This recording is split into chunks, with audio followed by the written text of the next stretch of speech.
for a motion to open up the December 10th meeting of the Stoughton Planning Board. So moved.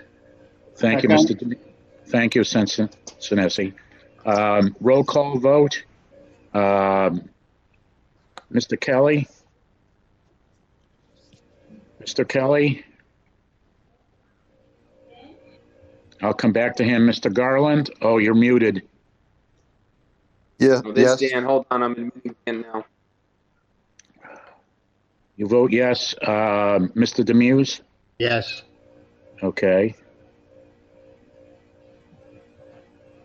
Senesi? Yes. Okay, and did we get Mr. Kelly back on that? Dan, it was a motion to open up the meeting. I'm taking a roll call vote. I don't see him on my list of participants right now. He came and left. I saw him in there.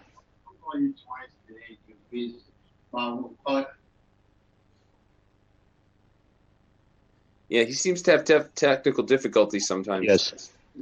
I know, I can empathize with that. Well, we have a 4 out of 5, and the chair votes yes. They're all on Zoom.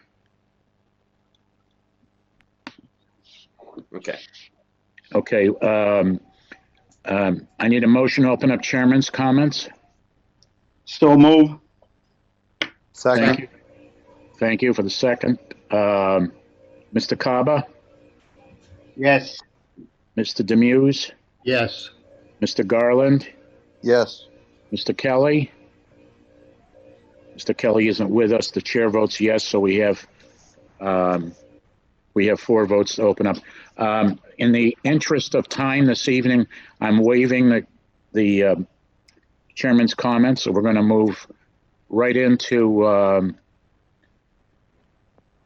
the main part of the meeting. Well, we also have, hold on, I'm admitting a few people, Joe, but we have a change in the agenda that you'd like me to go over? Yes, we are taking some things out of order this evening. The parties have been notified of that fact. So if you think there's a little confusion, that's only because we're taking things out of order. So, Mr. Charbonneau, what is the next item we're going to be taking up?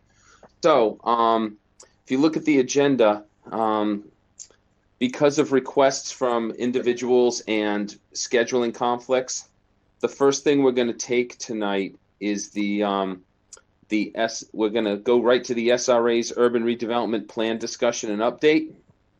Then we're going to move on to the public hearing for the Malcolm Parsons building, that project. Then we're going to go back into the agenda with Panera Bread. Then we're going to go to the Stoughton Commerce Center bond release, and then we'll go through the other public hearings in the same order as they appear on the agenda. And just for those people that are tuning in for a public hearing on any of those items, the matter of housekeeping will be taking those with first the applicant, then the town professional staff members, John Charbonneau, and our assistant town engineer. And then from there, we're going to hear the board questions, and then I'll recognize the public for questions, just so everybody knows. And I'll repeat that just before the public hearing. With that, I need a motion to open up the discussion on the UDRP with the redevelopment authority. Can I have a motion to that effect? So moved. Thank you, Mr. Demuse. Mr. Second, please. Second. Thank you. Moving through the list, Mr. Kaba, Yes. Mr. Demuse, Yes. Mr. Garland. Mr. Garland? Yes. Thank you. And chair votes yes. We get Mr. Kelly back yet? Yes. Yep. Thank you, Mr. Kelly. Okay. We have the vice chair of the SRA with us this evening, Ms. Carr. You Yes. have the floor. Thank you. Welcome. Beth. We have two links. Some of us were on Google Meet and some of us were on Zoom. So we're trying to get that together. I now see that we have a quorum. So from my SRA board, I can see myself, Pam Carr is here, Mark Zamanian, Reggie Nunnally, and that's who's in this meeting. Jonna is our recording secretary or administrative assistant. So from my board, I will entertain a motion to open our meeting. So made. Thank you, Mark. Second. Do I have a second? Second. Thank you. A roll call vote. Mr. Zamanian? Yes. Mr. Nunnally? Yes. I'm going to check I'm just checking the roster again to see if anybody else has shown up. No. And the chair votes yes. So we are in an open meeting session. Madam Vice Chair, just so you know, Helder was with us. He Yes. was on the Google Meets link, and I don't see that he's come over yet. Just wanted to know he was there. Yeah, I saw him over there. That's why I was checking. Okay, thank you. So at this time, I would like to thank you for having us and putting us first. That makes it easy. And I'm going to turn the introduction now over to Mr. Reggie Nunnally. Thank you, Madam Chair. And thank you to all of the planning board for putting us on the agenda and putting us first. We know that you have a big agenda. You've got a lot of things to consider, and we are more than appreciative of getting us on at this time. So without further ado, I'd like to introduce our consultants to this here project. Some time ago, Mark Zamanian and myself made a presentation to the planning board in regards to the urban renewal plan. And we had promised that we would keep you abreast as to our progress as we went along. We have made some significant progress, and we're back to give you a update. And I'd like to, at this point, introduce our consultants, Jeff Fazer and Heather Gould. And they are going to walk you through a brief PowerPoint presentation. And at the end of that presentation, we've allotted some time for any questions that you might have. So, Jeff, you're up. Thank you, Reggie, and thank you to the planning board for letting us present to you, and certainly thank you for letting us go first. And again, Heather Gould is here with me. I am on Zoom, and I'm going to attempt to share my screen to go through this presentation.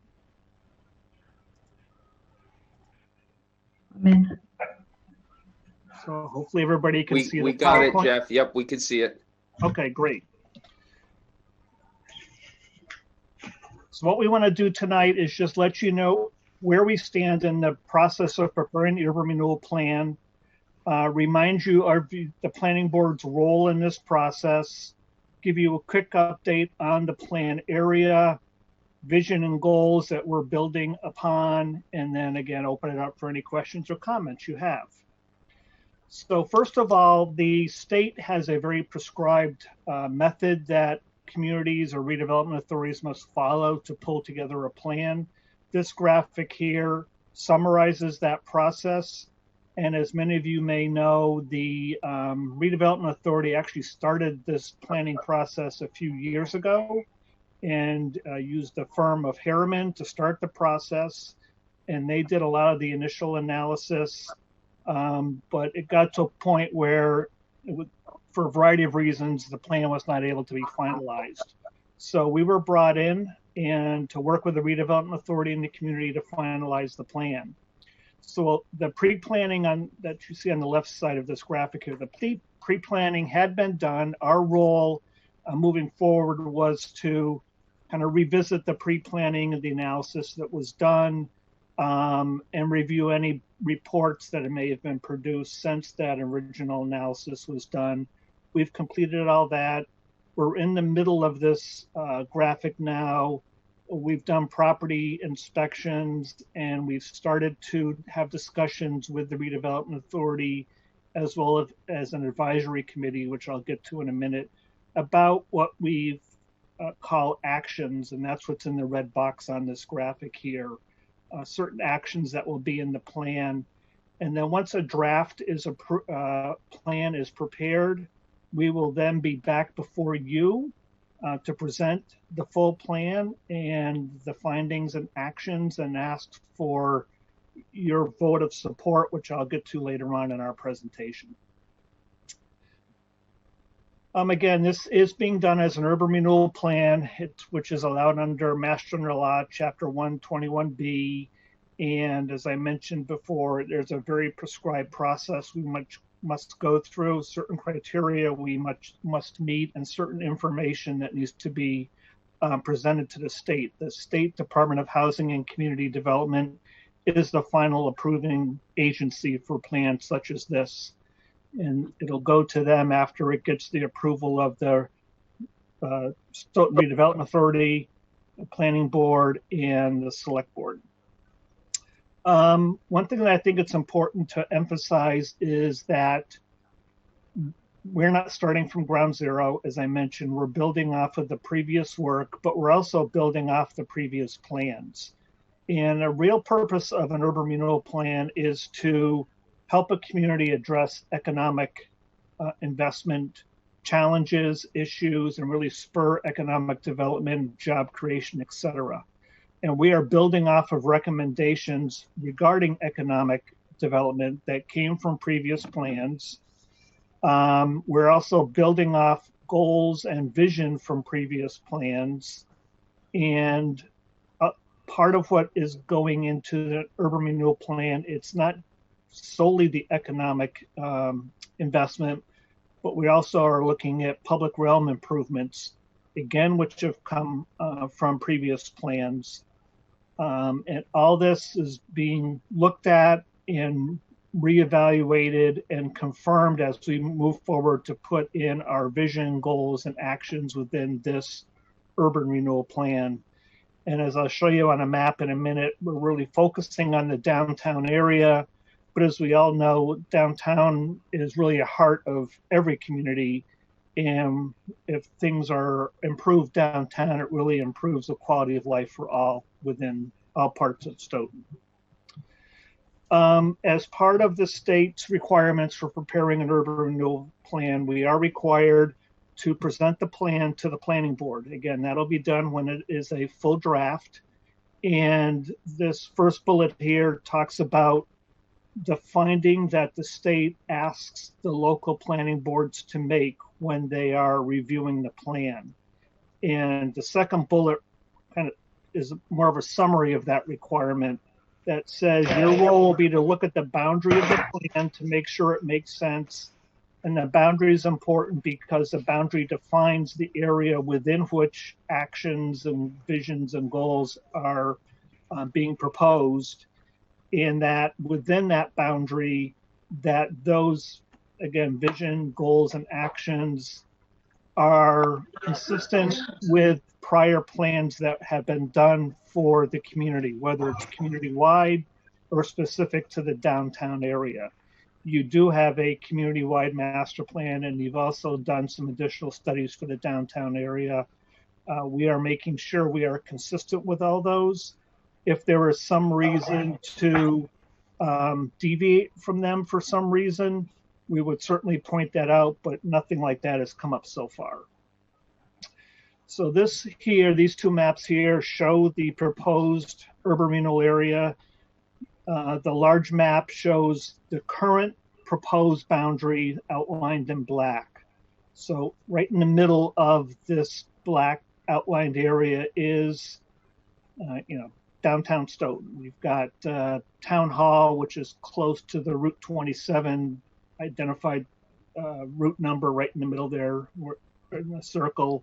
Washington goes from the top through the middle of this area down to the bottom.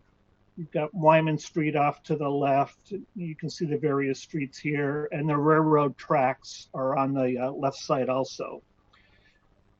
This plan is fairly consistent. This outline, this boundary is fairly consistent with what was looked at a few years ago by Harriman, and that's what the smaller map shows.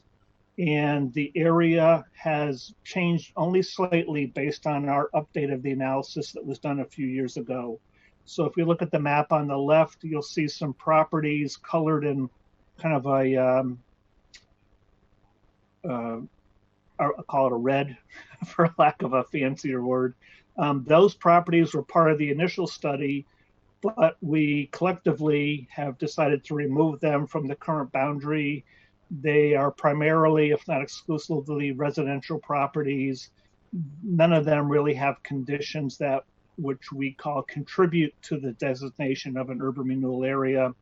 And really the urban renewal actions are going to be focusing on commercial property primarily, in addition to the public realm improvements. There are also some properties on the map on the left that are colored in light green. Those were added to the area primarily because they abut one of the major streets and public open space within the area. And we thought it was important that they be included within the area. Doesn't mean any action is going to occur regarding those parcels, but they certainly have influence on some primary portions of the study area, and there may be some benefits that come to them. Again, actually, let me back up a bit. I should have mentioned this in the earlier slide. Part of the urban renewal process requires public engagement, and there must be evidence of meaningful public involvement. There was a citizens advisory group established for when the plan was started a few years ago, and when it was picked up again this year by us working with the SRA put out a notice looking for interested residents who would want to serve on that citizens advisory group for this round of the planning process. That group has been established. There was great interest, and it's a great group, and it's about a dozen people. We've had a few meetings with them already. So in addition to talking to the SRA about the boundary changes, that group has also participated in the discussion of the boundary changes. Again, the SRA and the citizens group has also reviewed this vision, which came from the Stoughton master plan, which is related to the downtown area. So we're building upon this vision that was already established, and so far everybody involved has confirmed it. There were also goals from the master plan that are relevant to the downtown area. We again pulled those goals out and have proposed to the SRA and the citizens group that these be the beginning of the goals for the urban renewal plan. So these will be in there, and there may be additional ones added to this. But I make this point because, again, your role is going to be to vote to confirm that the urban renewal plan is consistent with other planning efforts in the city, and there's a very direct link here. Right now, we are in the process of working with the SRA and the citizens group to decide or discuss possible actions that are typical for urban renewal plans. Those actions can include acquisition or transfer of property to the redevelopment authority, roadways, streetscape improvements, utility improvements, historic preservation, open space, etc. You can see all these different things listed here. And in addition to actual physical improvements, whether it be to public or private property, urban renewal plans can also address programs, and these topics have been brought up already, such as affordable housing and incentives for minority businesses, minority, women-owned or disadvantaged businesses, as we're communities trying to attract or retain certain businesses within this area. There may be some policy statements regarding both minority businesses as well as housing. We're not there yet, but I just want to let everybody know those types of discussions will be on the table, or actually already are on the table. Kind of just getting into the weeds here, just on one particular topic, because it typically comes up, property acquisitions. Urban renewal plans do give redevelopment authorities the ability to acquire property. Most people equate that with eminent domain. Eminent domain is allowed in an urban renewal plan area if a parcel is identified for acquisition by the redevelopment authority. However, the BSC group and both Heather and myself have been involved in numerous urban renewal plans across the state in the last 10, 15 years, a number of them. And certainly in recent years, eminent domain has been used very rarely. Usually, if any property has been identified for acquisition, it usually has resulted in either what's called a friendly acquisition by the redevelopment authority, which means a negotiated acquisition with the property owner, not eminent domain, or the property owner understands that their parcel is a key parcel as part of the overall revitalization strategy. And sometimes they work with the redevelopment authority or on their own to either invest in their own property or team with a developer to invest in their property, sell to a developer who's going to redevelop the property consistent with the plan and the vision. So we're not trying to skirt the issue. Eminent domain is a tool that the redevelopment authority will have, but it really is an action of last resort. We always try to encourage and amicable arrangements with any property owners if there is to be a transfer of property. So with that, again, it's a very quick overview. We just wanted to let you know where we are in the process. As I mentioned, the next couple of months, we're going to be talking about actions that will go into the plan. Then a draft will be prepared. And once that draft is fairly complete, we'll be back with you to make a presentation with the specific elements and action items within the plan. And also want to make it clear that we understand that the planning board is looking at zoning in the downtown area. We understand that project's going on. We appreciate any updates that have been passed along already or will be passed along, because we don't want to get out ahead of that. We want to understand what some of the zoning recommendations and changes may be so that we are consistent with that vision also. And I just want to make sure everybody understands that. We are intentionally not going to get ahead of the zoning process. So with that, that ends my presentation. I don't know if anybody from the redevelopment authority wants to add to anything I said. Otherwise, we are available for questions. Mr. Fasser, I'd like to ask a question, unless somebody from the board wants to make a further comment from the SRA. I don't want to cut anybody off. Sorry, I was just going to thank Jeff for his presentation, and again, open the floor up if anybody has any questions. If you do come up with questions after this, you're welcome to send them to myself at sra2@stoughtonmass.gov, and I can always forward those along, but anybody's welcome to ask questions at this time. Thank you, Matt. Sure. To Mr. Fasher, what is the legal definition of blight? That's a good question. I mean, it's not the beauty is in the eyes of the beholder, because I know a lot of brand buildings that are ugly. There are, again, there's different criteria for designating an area as an urban renewal area. And one of those is considered blight or open blight. And usually that's, I would characterize it, let me back up. We have used that only in a couple occasions on plans we've worked on, and it's typically has related to open vacant property that may have been former industrial property that is not, basically there's no use there now, maybe due to site contamination issues, building contamination. So it's really, it is not applicable to downtown Stoughton. It's more applicable to larger, unused, large parcels of property that are for the most part vacant, or they're considered blighted because of contamination issues that make redevelopment challenging. Well, we don't have any, as you mentioned, the square. So what alternate criteria would the blight apply to?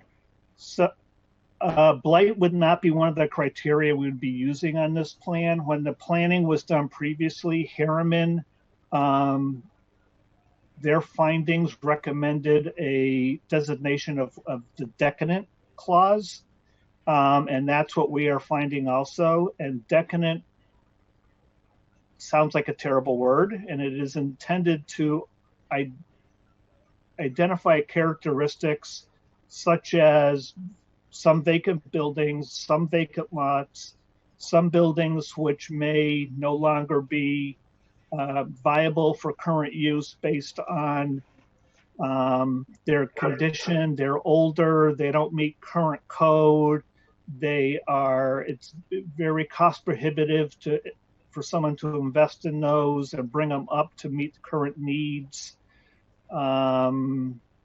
And when we come back to you with the draft plan, we'll have that definition of decadence. I'm sorry it's not part of this presentation here, but assuming that's the finding that we're going to be using to designate this an urban area, we will be presenting to you that definition and the characteristics that we have found of certain properties that contribute to that finding.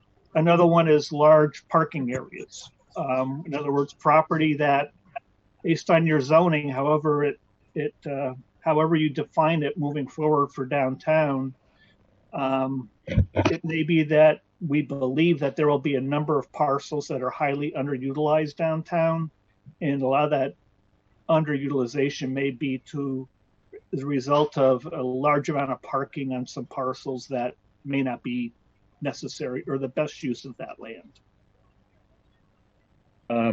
Next, moving on, thank you for that. The next question I had is, what types of people, what are their backgrounds that are on the Citizens Advisory Group? That's a great question, and I'm probably going to defer to maybe Pam or Reggie or others, but before I do that, I'd like to say that, again, we've done a dozen of plans such as this. It is a very impressive advisory group that the Redevelopment Authority has attracted to this project, because there's a lot of diverse interests and backgrounds. Pam, can I kind of bounce this one to you, because I think you were on the original committee. I was on the original Citizens Advisory Group back in 2015 for this downtown redevelopment plan of the SRA at the time. So the residents, they actually a big cross section, and I don't know everybody's name. We've been trading off members going to the CAG meeting. Reggie is there at all of them, and then one other member will show up. But I do know that Rick Hill, who is on this call, is part of our Citizens Advisory Group, and I also see Tamara Odom. I believe she's also part of the group. So just even having two of them come onto this meeting here is certainly definitely a good sign. So I do, Joe, if you're interested, I have a list of the people that are on there. We requested everybody who answered our advertisement or for the Citizens Advisory Group send us a letter stating, who they were, why they're interested, what their background is. So we do have all that information on people. I was more interested in the interest or background of the people than I am by name. Yeah. So it's have diverse. It's very diverse. Yeah. So it's not something I could say that they are, each one has a background in this, that, or the other thing. Everyone applied for or requested to be on the committee for a different reason. And certainly if that's something that you're interested in, we can certainly collate anonymous information to give you an idea of the cross-section of people that are on the committee. That's why I asked. I didn't say I was interested in names. Right, yeah. I'm happy to do that. Include Mr. Hill. I'm well familiar with his credentials. Yeah. But just to generalize things, there are people new to Stoughton. There are people that have lived here a very long time, if not their whole life. There are young people on that are with younger families. There are older people on whose kids have grown up in town and moved out. There are, representation of diverse population, different ethnic backgrounds, and there are also people that are, some are interested in. They seem to express more interest in commercial activities. Some are more interested in social justice and making sure that the improvements downtown are good for everybody who lives in Stoughton. So there's a variety of interests, which makes it fantastic because we have some very good topics brought up and very good discussions and ideas. And my last question is, one of the slides indicated that one of the objectives was to build capacity. What has been built, or what is the plans for building capacity? And kind of explain what you mean by that. So building capacity was, I'm trying to find that. That was from, it was from the master plan. So the master plan, first, all of Stoughton talked about actions for downtown, talked about the redevelopment authority being a entity that could spearhead economic revitalization and investment in the downtown area as appropriate, and that the redevelopment authority should have the capacity to then implement the plan. And when we finalize the plan, that'll be described also. And I don't mean to avoid the question. It's just we haven't gotten there yet. But it could be, certainly the plan is required to identify funding sources. So part of the capacity is, where's the money going to come from? And it doesn't mean it has to come locally. There are federal and state grant programs and other ways of funding this. There needs to be the actual staffing support to implement the plan. Some communities do that with in-house staff. Some of them hire consultants in to help with implementation. That's what that means, is that the state DHCD who approves the plan does not, a phrase they use is, they don't like to see a plan to plan. They like to see a plan that's a tool for strategic implementation, which includes showing that there's the capacity to actually implement the actions that are in the plan. Thank you. Yep. Anybody else? Joe, if I could just go back to you was talking about who's on the community advisory group. It really is a range of people, from regular citizens that were new to Stoughton to folks that have been here for a number of years, people that have been involved in Stoughton government, as well as people that have been involved and still involved in the insurance agencies and construction. So it really is a really good, diverse group of people, and we can put together that, a list of their qualifications, for lack of a better word, and get it to you so that you have an idea who's on that board. Thank you, Mr. Nottaway. Mr. Demuse, you indicated some. Yes, I just have a quick question. Has there been any thought to flow of traffic in the center, like, for example, to make some of the side streets one way? Now, we just did another repaving and re-layout for the left turn only lane heading towards south on Park Street. And because we have the big clock in the center, that restricts that left lane. So a lot of times it just backs up because the people that want to get in the left lane can't get in the left turn only lane. I just wondered if that's part of the plan, any of, like especially one ways. So that actually has been brought up. One ways have been brought up. Maybe extending one or two streets has been brought up. Maybe converting a street to be more of a primarily pedestrian connection, which then would require looking at the whole, the rest of the vehicular circulation network. So it is certainly something that's on the table. Okay. But again, we collectively have not settled on any specific actions yet, but it definitely has been brought up. Thank you. Anybody else on the board? Hearing no further input, I'm sorry, did I hear somebody? Hearing no further input, I would certainly, on behalf of the planning board, appreciate, I see a few more members of the authority have joined us since the initial comment. Glad to see everybody and appreciate the very thorough presentation that was given. It was more than I certainly expected. So we want to thank you for joining us this evening, and don't be shy. We won't. Thank you for your time. Thank you all. Thank you. Thank you, Mr. Scardino and the planning board for having us tonight.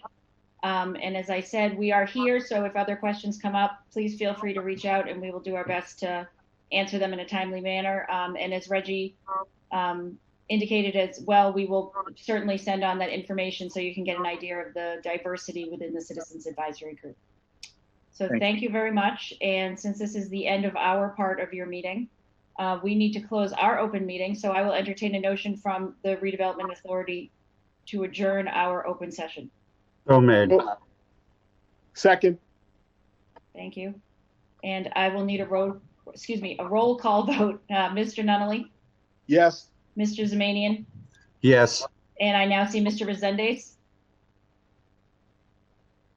Elder, are you there? He is and he's not muted either. Yes. He may have stepped away. Maybe. I've never heard Helder say no to an adjournment. Right, but what do I do in this case? Because he's on the call. Majority rules. Majority rules. Yeah. Okay. So majority rules, and other people said majority, so the majority of this majority rules. So thank you very much. The SRA will let you get to your packed agenda, and we appreciate your time. Thank you. Thank you. Thank you, Madam Vice Chair. With that, I'm going to entertain a motion to open up the hearing on the Malcolm Parsons properties, 760 to 770 Washington Street and 6 to 10 Freeman Street in Stoughton, Mass. Can I have a motion to that effect, please? So moved. Thank you, Mr. Demute. Who made the second? Mr. Garland. Thank you, Mr. Garland. Roll call vote. Mr. Kelly? Christine? Mr. Kelly? Muted. Yes, yes. Thank you, Mr. Yes. Kelly. 3 times, yes. Excuse the speakers, I couldn't hear you. Mr. Demuse? Yes. Mr. Garland? Yes. Mr. Kaba? Yes. Chairman votes yes. With that, would the applicant and/or the representative come forth and identify yourself for the record?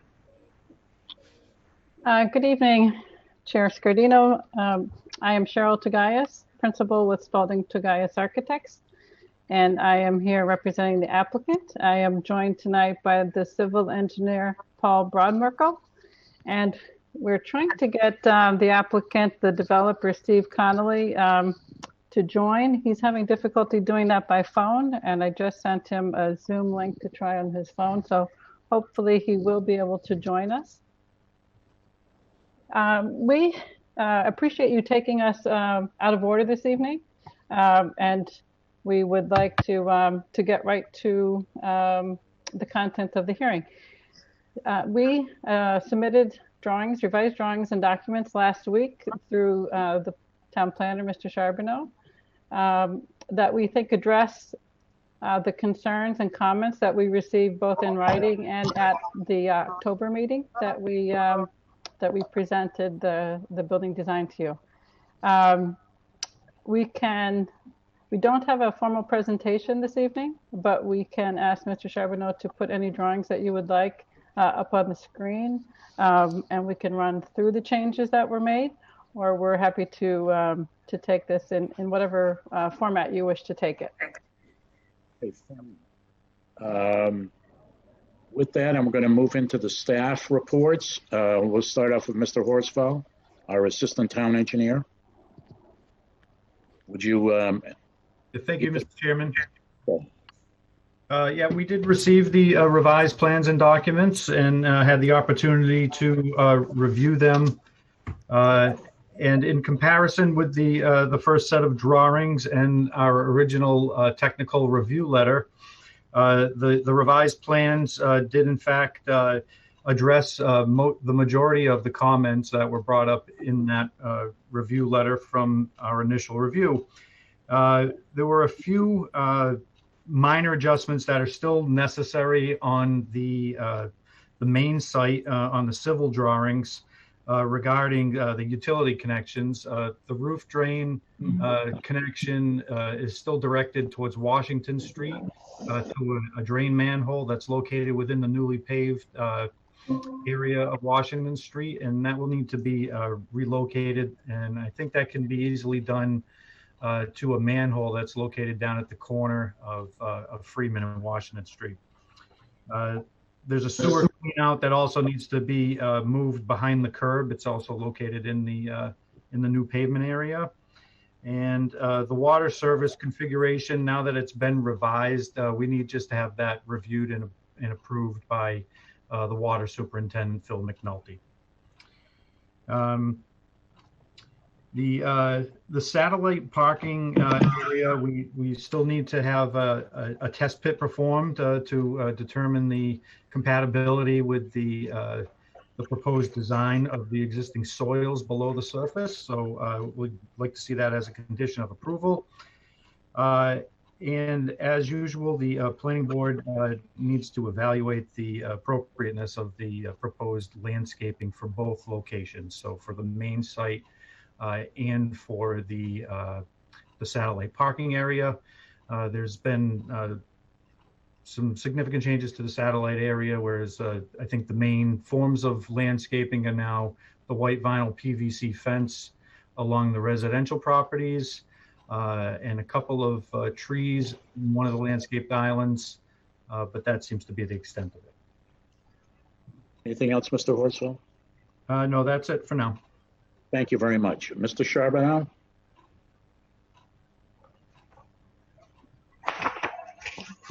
You're muted, John. I took a look at the revised submittals and compared them to the comment letter I had, and they pretty much addressed all of the comments I had.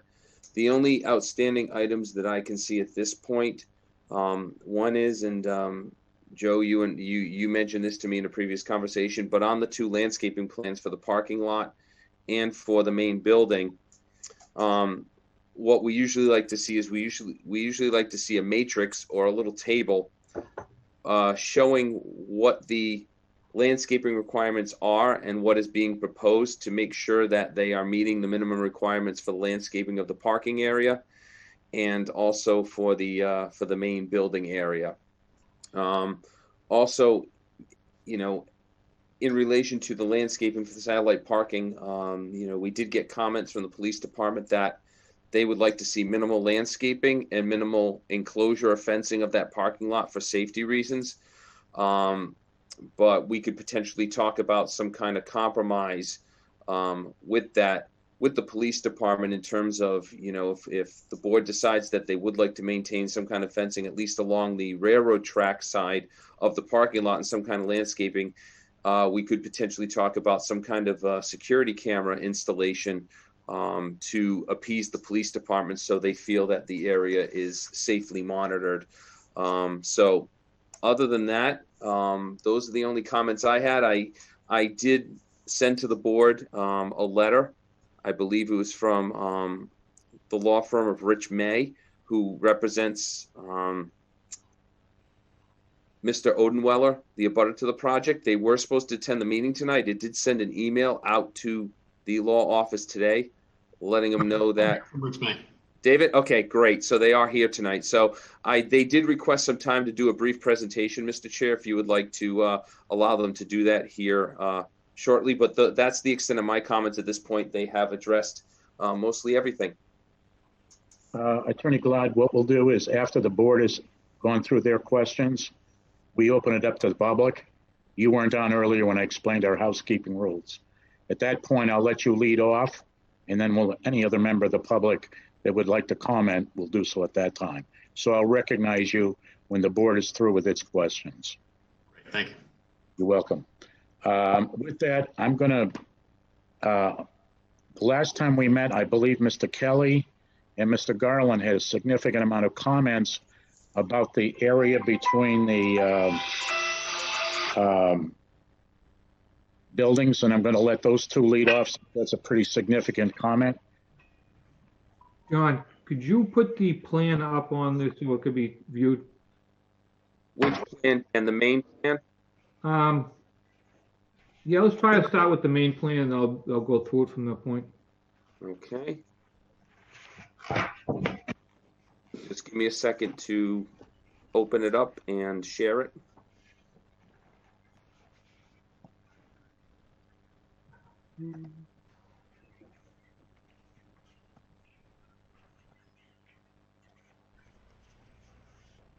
Can everyone see my screen?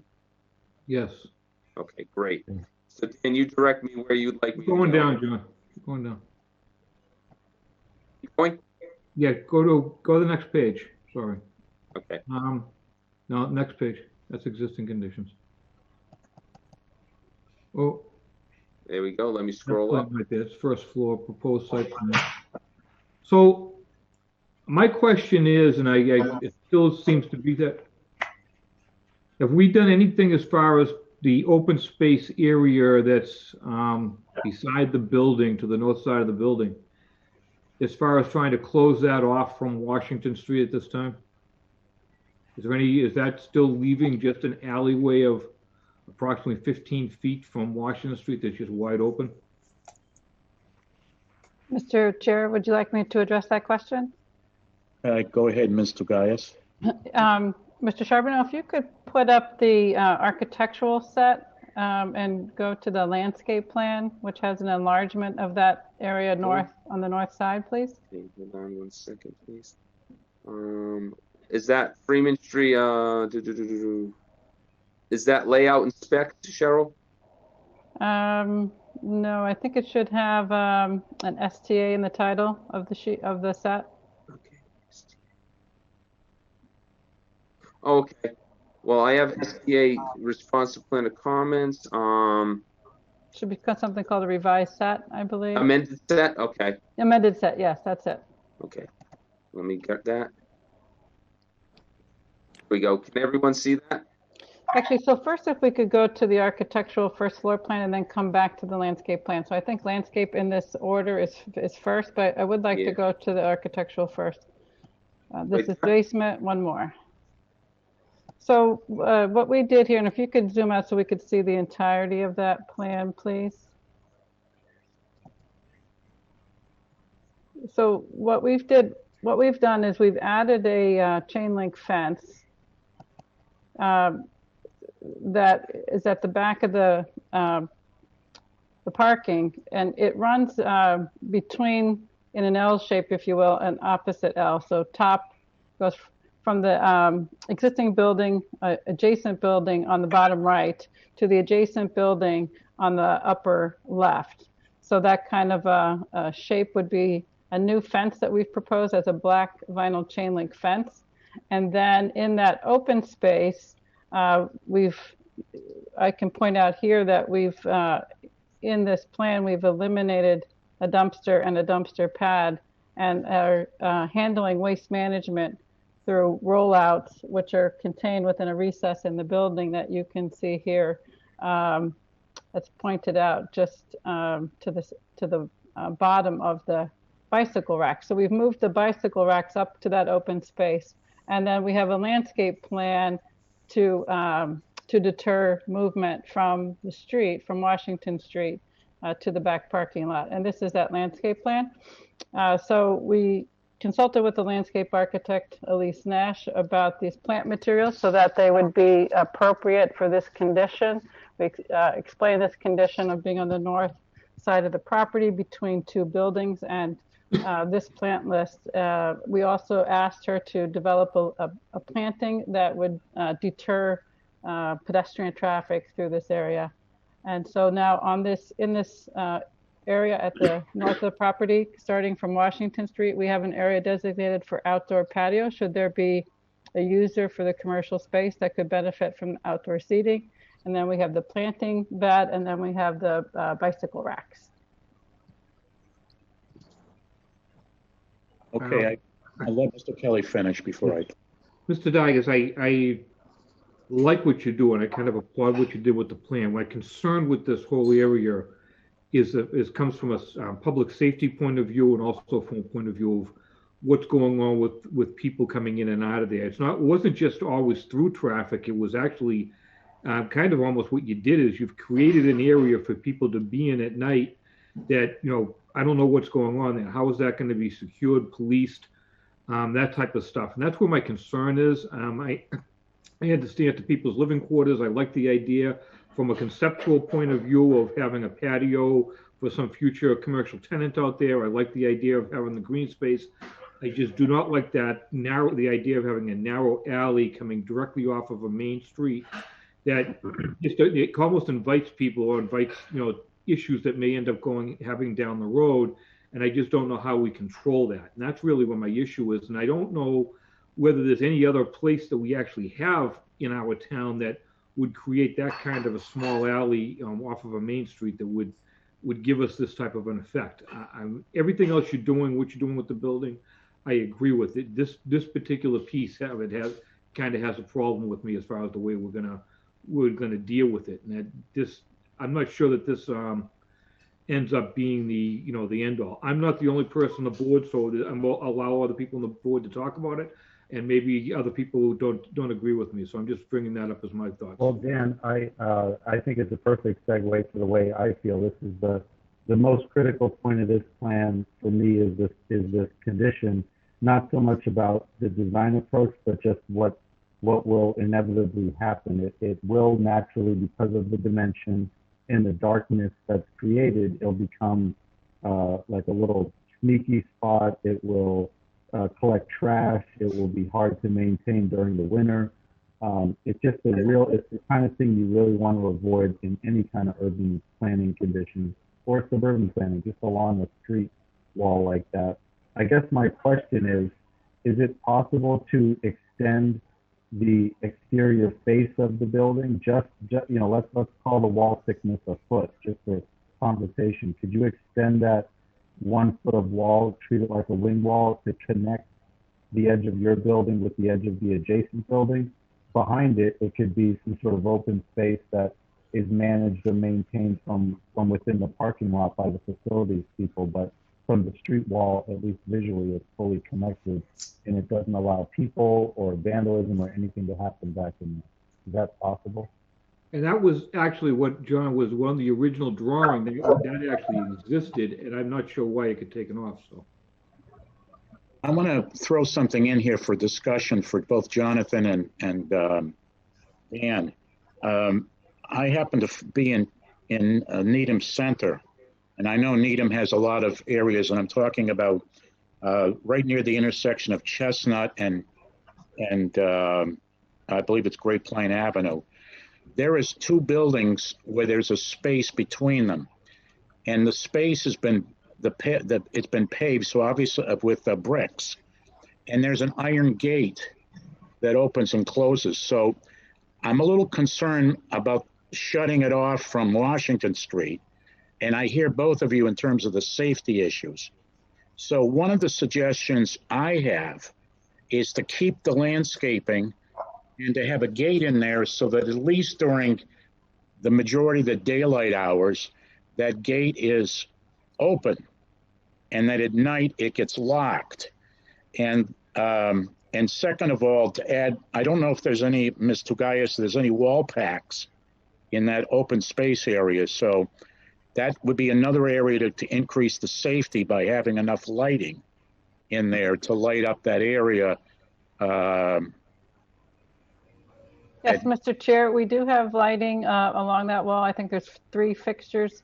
We can check the photometric plan for the quantity, but there's definitely lighting there. And Mr. Connolly is communicating with me also and is able to participate in this meeting. He is hearing your comments, and he would be amenable to adding a fence and with a gate at a location in that area that you would suggest. Yeah, I'm concerned about an outcry that it's not accessible by the public and therefore we can't count it. So I think we've had this discussion about and couldn't get a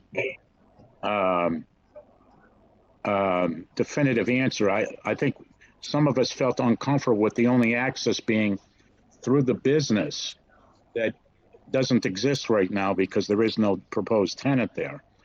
And there's really no definition in the bylaw about how much time of the day the open space has to be open. So I thought that the compromise between Mr. Kelly and Mr. Garland's concerns is that the place be open, from dawn till dusk, and with a nice black wrought iron gate on Washington. Well, how wide is it? What is the dimension of that area? 10 feet. 10 feet. And do you have a ground floor plan? Can we just see what's happening on the ground floor of the proposed building as it abuts that? Is it like a commercial space, tenant space? It is commercial space. I mean, because if it's 10 feet, I mean, I could think of like a cafe type of a use. You've seen some of these cafes that have like a small degree of outdoor seating with small coffee tables or something. And I feel like that's where, at least if we can arrive at a program and say, this is how it's going to be programmed, and here's the desired, human function, then it might have some merit. But I think just leaving it open and having it be this invitation to who knows what what the function is, that's my disconnect, is I don't know how it would be used. And to Dan's point, it's not a very typical thing that you see. So it just leaves a big question mark, I think, in most people's minds as to what is it and why is it there. So I think trying to pair it with the commercial space, maybe there's some seating that opens up to that. If it's a cafe or something, I could possibly see that working.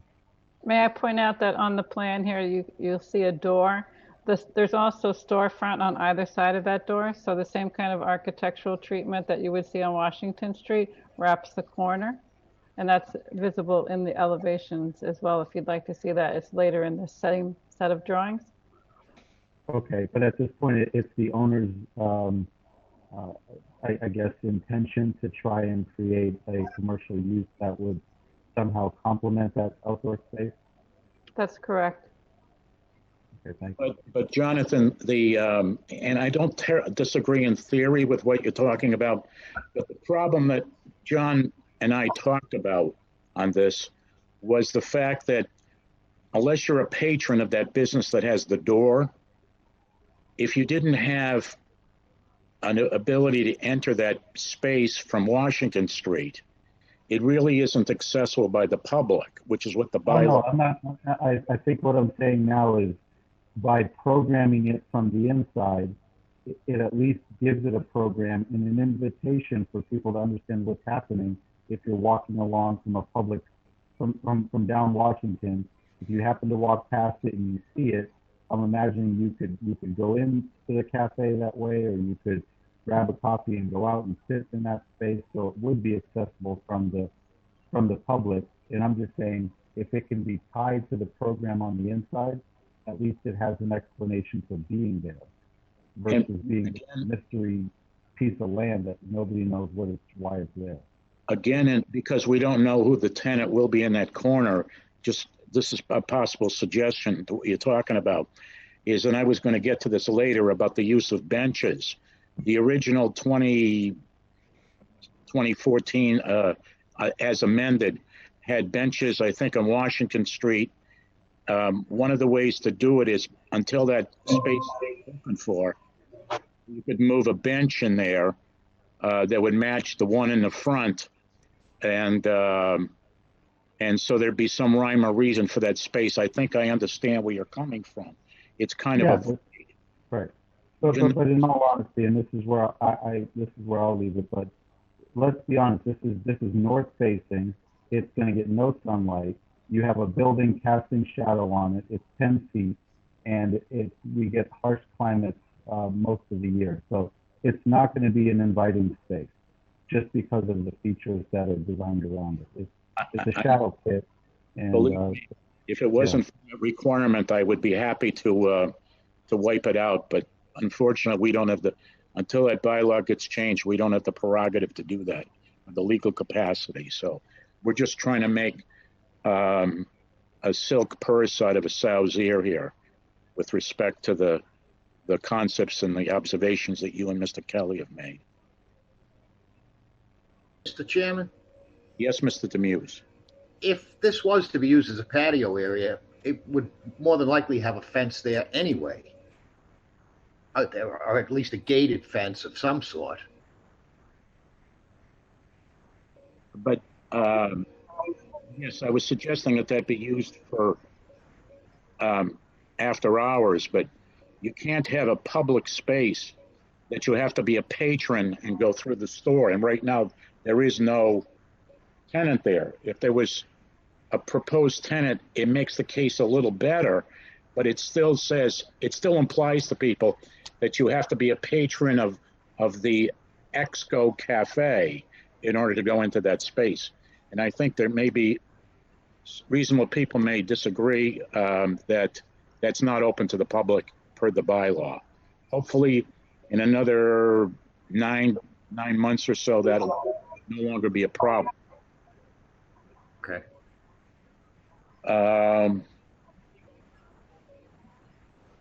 Mr. Kelly and Mr. Garland, was that in on the alley issue? If long as they agree to some sort of fence, then we'd look at the architectural renderings of what that's going to be. I don't have an issue with it. I think we'd go forward at that point. Thank you. I want to address, since Ms. Tugayas brought up the fence issue. Now, typically we require a PVC fence, and in particular, and I don't know where it is on this diagram, where the house is that's next door, the house that's contained in that hybrid building. So I just cheat. You can see it right here where my cursor is. Certainly, because the reason Mr. Connolly is well aware when we talked about the off-site parking, and I'm not trying to segue, but I want to mention that the same theory applies here, that there should be a white PVC fence at least up to the end of that house, because we've typically done that even though that's being used as a house. So I think that we should have a white PVC fence there, and I'm willing to consider the powder-coated fence on the really the commercial commercial abutters. Where are you thinking of the white PVC fence, Joe? Along the Mr. Charbonneau, can you get the pointer? I'm trying to get there, Joe. Okay. Yeah, let me move this screen out of the way. Oh, right here, where my cursor is going? Yes. Up to the end of a little beyond that house, so that the people are really looking into a PVC fence instead of a Mr. Scardino, the fencing starts where that arrow is and goes north. The existing building is against the newer building. I'm not sure we need a fence in that area. I'm not even sure what the wall treatment's going to be, but the fencing should be north of the triangular building, because the residential part is the part that's across the alley. That existing building, the triangular building, that's not a residential building. No, I'm talking about the house that's right there. Right. It's not the triangular one. It's the one that's across the little alley that's right there. The triangular building is like a jeweler's building. I can't see it because on my screen, the participants are showing, they're covering up that whole area. Oh, you can click and drag. You can click and drag that window to the other side of your screen to see it. Or close it. But I had to do the same thing. No, I can't close it, so let me try to move it. No, I can't. I just got John now.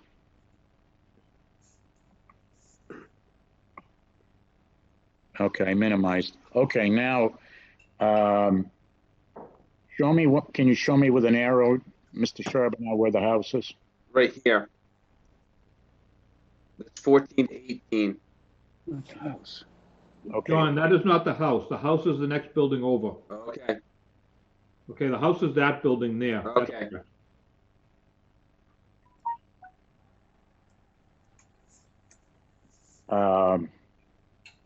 Okay, so you're suggesting that, Mr.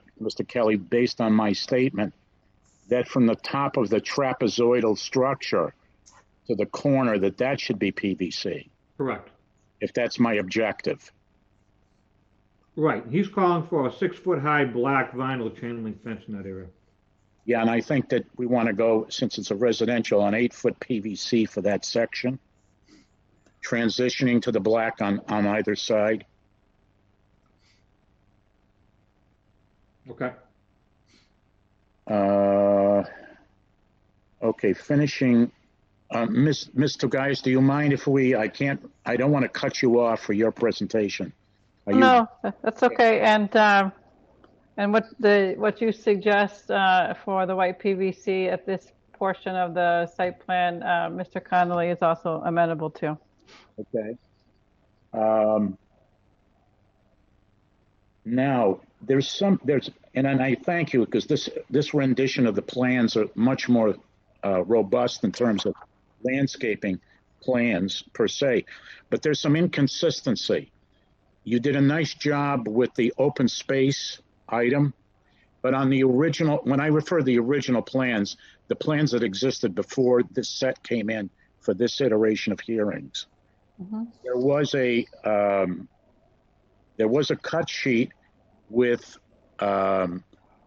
both the rolling pots, the ceramic pots, and the plants that were going in those pots.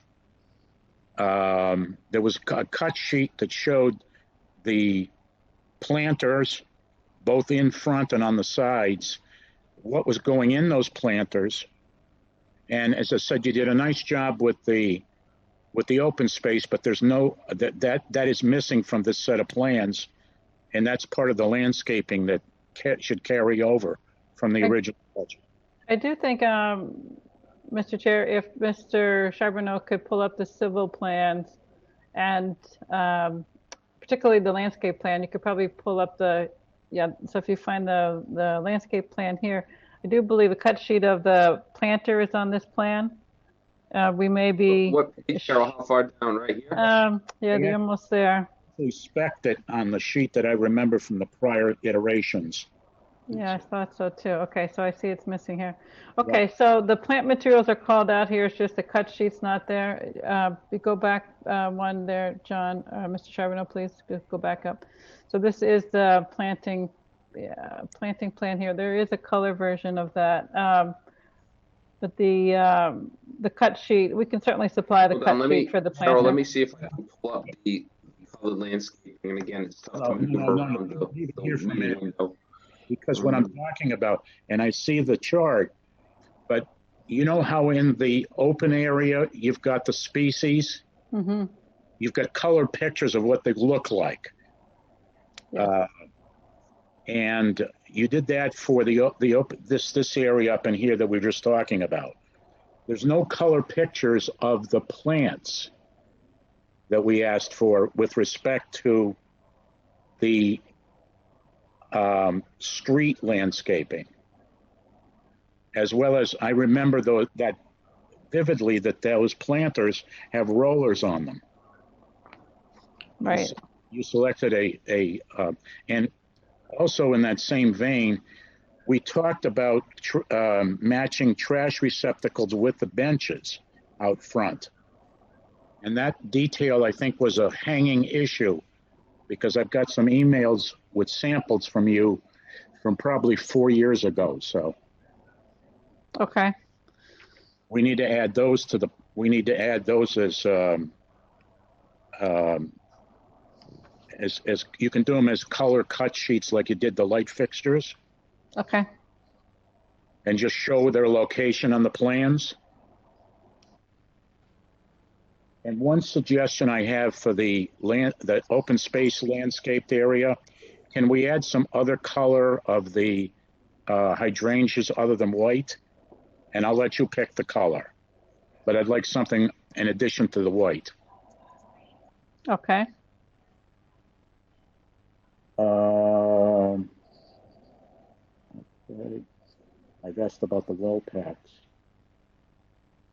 I think that's all the comments that I've had on this building. I want to finish this and then go to the parking lot so that we don't jump back and forth and lose something in the translation. So you'll take, and you see you'll get the pencil holly, and those we need pictures of. And by the way, from Mr. Broadmerkle, who I know is on the phone, pencil hollies are not trees, they're shrubs. So as you're amending this, that should be moved down below. And just to remind I know Mr. Connolly will remember this, but those pencil hollies are going to have white LED lights on them all year long during the evening. So when you spec out the electricals, you should be putting an outlet in there for those. And I know that the electrical plan is not part of our process of examination, but since that you're going to need power there to power the lights. But that was in the condition from the prior project. I do recall that. Okay. Does anybody else on the board, before I open it up to the public, have any other comments about the main building? The main building only. Joe, can I make a comment, please? Sure. In talking to Mr. Horsfall earlier today, if you could refresh our memory, he was wondering if there was a condition of approval from the original plan about repairing the sidewalks or doing the sidewalks along the frontage of the building on Washington Street and Freeman Street. Do you recall that? I do. The discussion, I don't recall the resolution. Okay. Yeah, I actually looked it up in the old approval, and that was one of the conditions. Okay, Mr. Forcell, thank you very much for that due diligence.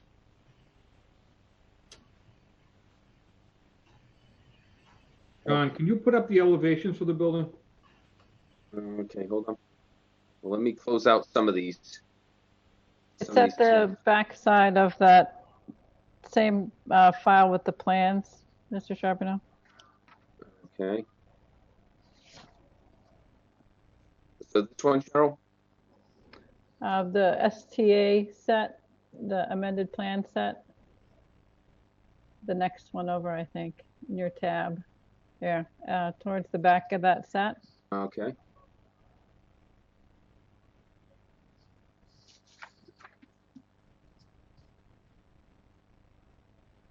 I think there's color elevations. Yeah, there are. There we go.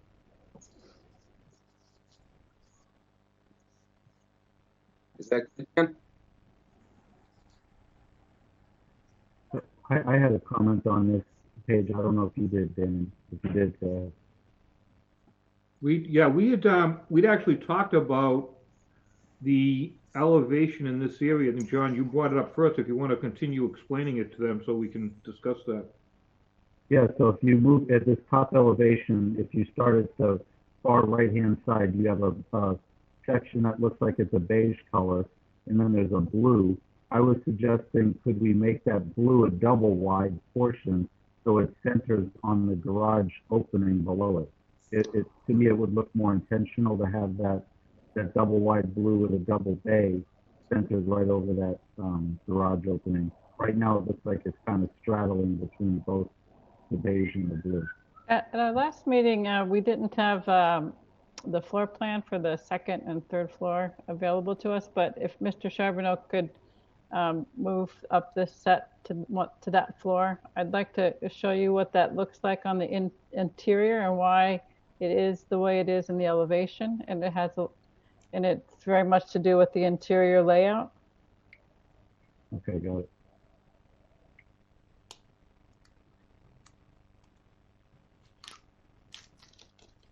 Is that it? Third floor would be better. Okay. So if you see on that apartment on the lower right, it's the living room that projects forward, and that double is not projecting as far, and those are the bedrooms.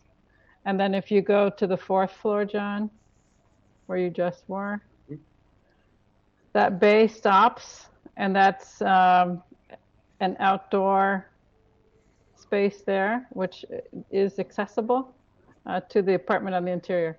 So it's really much better suited to the living space than to the bedroom space to the left of it. And it's balanced out. That's the typical treatment around both sides of the building, that the living space has that projecting out the furthest. So you'll see that in the upper left, and then the middle left, and then the middle bottom, as well as the right side. And so if you go to the first floor, John, again, I just want to point out that you can see a dashed line, particularly at the Freeman Street side. That dashed line is the floor above. So the first floor is set back on Freeman Street and also on Washington Street until you get to the second commercial space. This was done to provide wider sidewalk and more space for the public realm.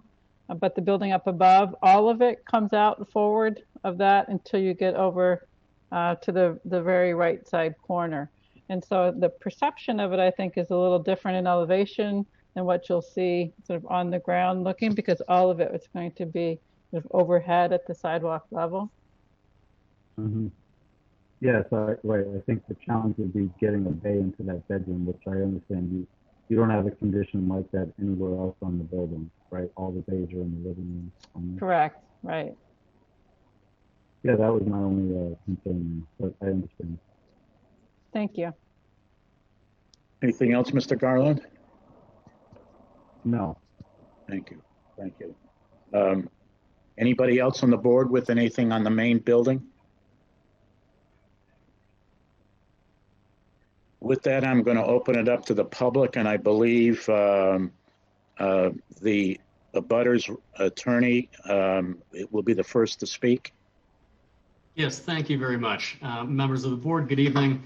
My name is David Glahn. I'm here on behalf of Cheryl and Mike Odenweller, who are the owners of 14 to 18 Freeman Street, which abuts the planned project. And I'm here to express my clients' concerns about the project, which we also laid out in a letter to the board sent on October 26th, 2020. I'm here to expand upon the issues outlined in that letter and to address any questions or responses that the board might have. And I want to just start by emphasizing that my clients support this development.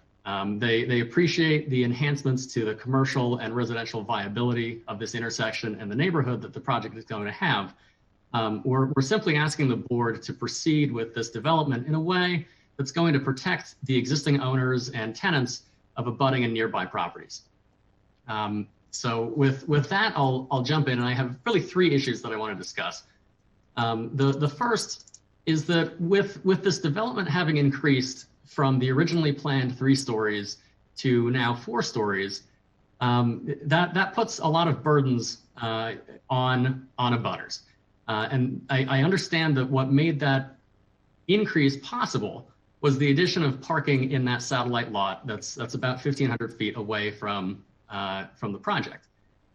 And the reality, I think, is that the development's residents and guests and visitors are likely going to use the parking that's closer to the site if it's available, including street parking. And my client's concern about that is that they own a commercial storefront at 14 Freeman Street. It was until recently occupied by Unique Jewelers, and they're concerned that regular use of that street parking by tenants and visitors rather than potential customers is going to negatively impact whatever business is in that space. If I may, share my screen just to walk through some photos of the area, if whoever's sharing would unshare. Thank you.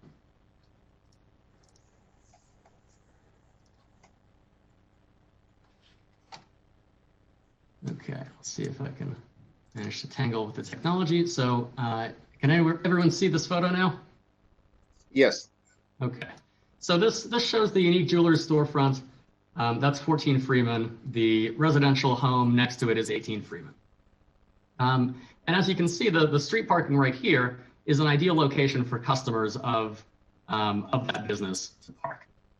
Now, the second point I wanted to make relates to that same idea and that same parking space. So this spot, according to the current plan, is supposed to be moved back further to allow additional parking on Freeman Street.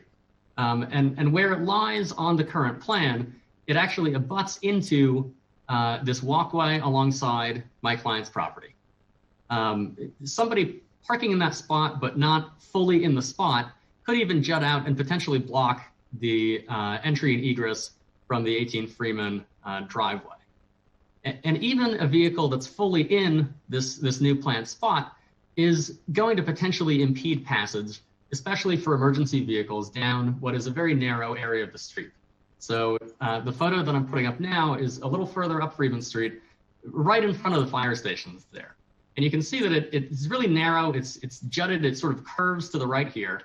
And as you move closer to the property, my client's property again is right to the right here, the parking spot having been moved further back really could impede passage, especially when you see the parking on the other side of the street. When you look from the other direction, there's a driveway coming out here. And my clients really think that reducing the project to the originally planned 3 stories would reduce the demand for street parking necessarily, and almost, in fact, eliminate the need for off-site parking, and thereby just decrease the parking burden that's going to lead to these issues. Now, the other thing that reducing the height of the project would do would be to mitigate potential drainage and structural issues. And that relates to the commercial space at 14 Freeman. Having a 4-story structure abutting right up against that structure would mean having about a 40-foot wall above the 14 Freeman Street building. My clients are concerned that that's going to put a structural load up against the existing 1-story building. That's only about a 12-foot height. And they're concerned that the drainage is going to be an issue as a result. So while the site plan contemplates drainage on the roof of the development in that area, it doesn't really address runoff from that high wall. So what's going to happen is that precipitation is going to gather against that wall, run down onto the 14 Freeman structure, and put an unanticipated structural load there. And what we suggest doing to mitigate that is A, if the height of that wall could be reduced, that obviously would cut that down. If it could be reduced across the board, great. If it could be reduced only along this side of the building to 3 stories, I think that would address at least the structural drainage concern. For the drainage specifically, we'd suggest that regardless of the height of that abutting wall, there should be a low point gutter system installed between these buildings, just above the roof of 14 Freeman. And third, we'd like the developer to pay for an engineering analysis of the drainage and additional snow load on 14 Freeman as conditions of the site plan approval. So again, the concerns that we have about this construction issue, snow load, structural issues are not abstract. In fact, the tenant at Unique Jewelers recently moved out, citing exactly those issues. So there's already a stigma on this building because of this project. My clients are losing rent every month because of the way the project is currently planned, and we'd like to see that addressed. The fourth issue I was going to discuss was regarding blocking off with a fence the courtyard between the buildings. And I do see on the new plan, which I hadn't seen before tonight, that that was contemplated to be a chain link fence. And I appreciate Mr. Scardino raising the concept of an 8-foot white PVC fence. While my client was not able to dial in today, I have been in contact with him and, with Mike Odenweller, and that is agreeable to my clients. So I thank the board for addressing that issue. But we are asking the board to impose the additional conditions I've mentioned on plan approval and modify the plan accordingly. With those modifications, my clients would happily support this project. And if the board has any questions or concerns about anything I've raised, I'd be happy to address them at this point. Mr. Glode, I have one, and then I'll let Ms. Tugayas, I'm sure she wants to chime in, and or Mr. Kelly, Conley rather, and that is, I'm going to ask Mr. Horsfeld if the problem with well, first of all, I'm going to say, Mr. Glode, are you aware that there's public parking right across the street in that lot with we refer to it in this town as the Pacheco building, but it's now owned by a different party. For years, it was a hardware store owned by that family. And so people refer to that. I believe there are 12 spaces. It's part of our parking management plan study that was done. And those are spots that are available to any citizen doing business in the square. And so a sign could be placed by your future tenant in that window saying that there are additional spaces available. Right now, I guess there's no plans to meter those. So they are free. And you're just talking about walking across the street. And frankly, I don't think that's that much of a burden as opposed to the kinds of item that you're talking about. So in the alternative, I was going to ask Mr. Horsfeld if there's any way of restriping those spots to see if we can get a 19-foot parking space, which is our regulation, in a better occupy that space from the corner up. Mr. Horsfeld, any thoughts about that? Yeah, I'd like to just talk about the on-street parking there for a little bit. If you'd note, prior to the paving job that was just done, those front two spaces were indicated as a loading zone. So those that are closest to Washington Street. So the two spots that are now shown closer to Washington and Freeman were designated as a loading space prior to the recent paving job. So we actually have two additional spaces on street in that area. And Mr. Scardino is correct that we do have the available public parking across Freeman Street. So those spaces are available. Yeah, I do see what Attorney Glaude has pointed out about the additional space hanging into potentially the access for the abutting property. We'll have to just make sure that that does not impede the access in that area. The road does narrow as you do travel down Freeman Street, but there is still two-way traffic there. There's a center line in the roadway there, so there is still the availability for two-way traffic, and I think those lanes will still be viable after the striping. And while we have you, Mr. Horsfeld, in your groove, you've heard the comments about the drainage and the snow loads, and you're our resident expert on both of those issues. Yeah, typically when I think of drainage, I think of straight down from the sky, but he brings up a good point that there's a vertical wall that will be erected directly abutting that adjacent property. So, I would think with a driving rain that you would have some water that could potentially gather along that wall face. So, perhaps the architect can look at some sort of low gutter system to carry that water away before it would make its way onto the abutting roof. Do we know what the condition is that's going to connect at that point to the two buildings connect? Is there some sort of section you've done through there that shows that condition? Could you go to the site plan, Mr. Charbonneau? I believe that there is about a foot about 1 foot of space between the buildings, but I'd like that site plan to confirm that.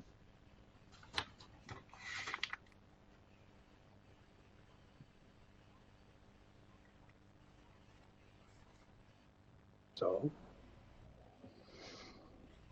Which page? Probably 3, I would think. For the layout plan. So if you could zoom in on that area. Which area? Cheryl? The joint between the proposed building and Mr. Glad's client's building.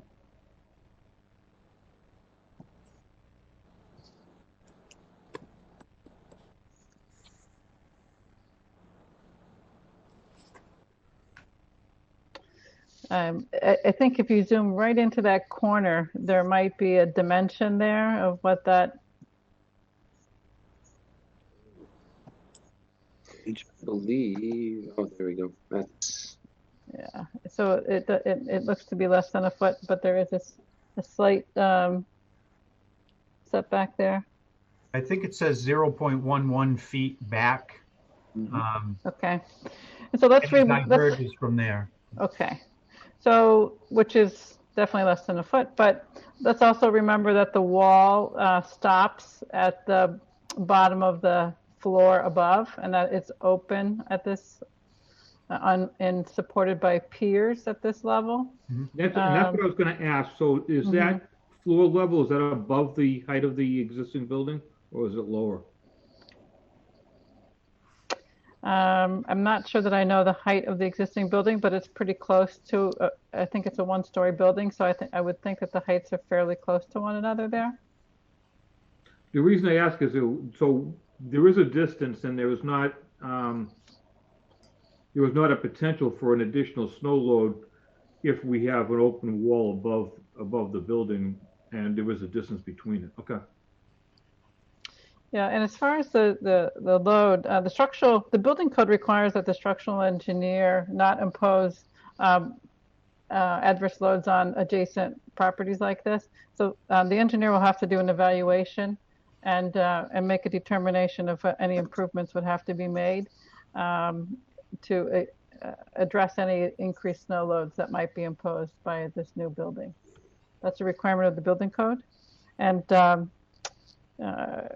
our engineer, the team engineer, would take that responsibility. It's not the responsibility of an outside engineer to do that.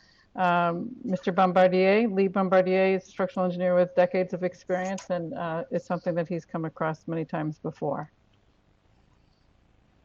I think, Mr. Gaius, the board wants to see that report.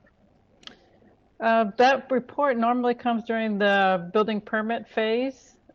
Because until the project is approved, there would be a level of engineering that wouldn't be warranted until there's a clear project moving forward.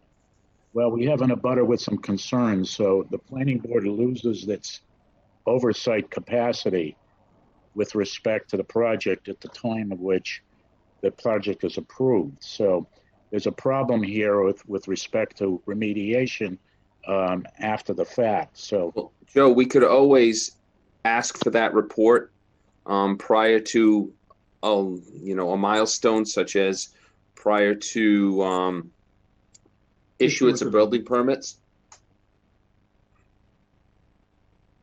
But let's say, for example, it wasn't satisfactory to the abutter, but I guess at that point, the engineer would be putting his opinion, and it would be his issue, because if there was in fact some issues that the abutter is bringing up that happened afterwards, because the applicant is asking its engineer to remediate the problem, and if the problem isn't remediated. So my point, I guess, is that I've talked myself through the process here, and that should be acceptable. As a condition of approval, Joe? Yes. Okay. So Cheryl, when that time comes, we'll have to work on the language of that. Absolutely. The exact terminology.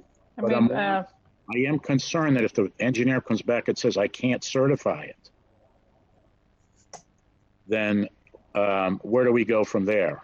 Is there any? They wouldn't be able to get a, Joe, they wouldn't be able to get a building permit because that's the requirement of the building code that Right. you can't impose any type of loads on another structure that cannot be mitigated. right. Right. Thank you. Okay. Just trying to make sure that we close the loop on that. But also, Mr. Chair, if I can chime in here, the developer can, also issue a disclaimer based on what Mr. Gotti, Attorney Gotti has just proposed here, like the fourth issue in terms of the vacancy that's been created. He's looking for mitigation on rental income. I think the developer could always create an issue of a waiver here that he's now responsible for any of those things because as the economy is, jewelry stores are not doing any good. So I don't see any reason if there's a vacancy, it should be the responsibility of the developer. Agreed. Thank you, Mr. Kaba.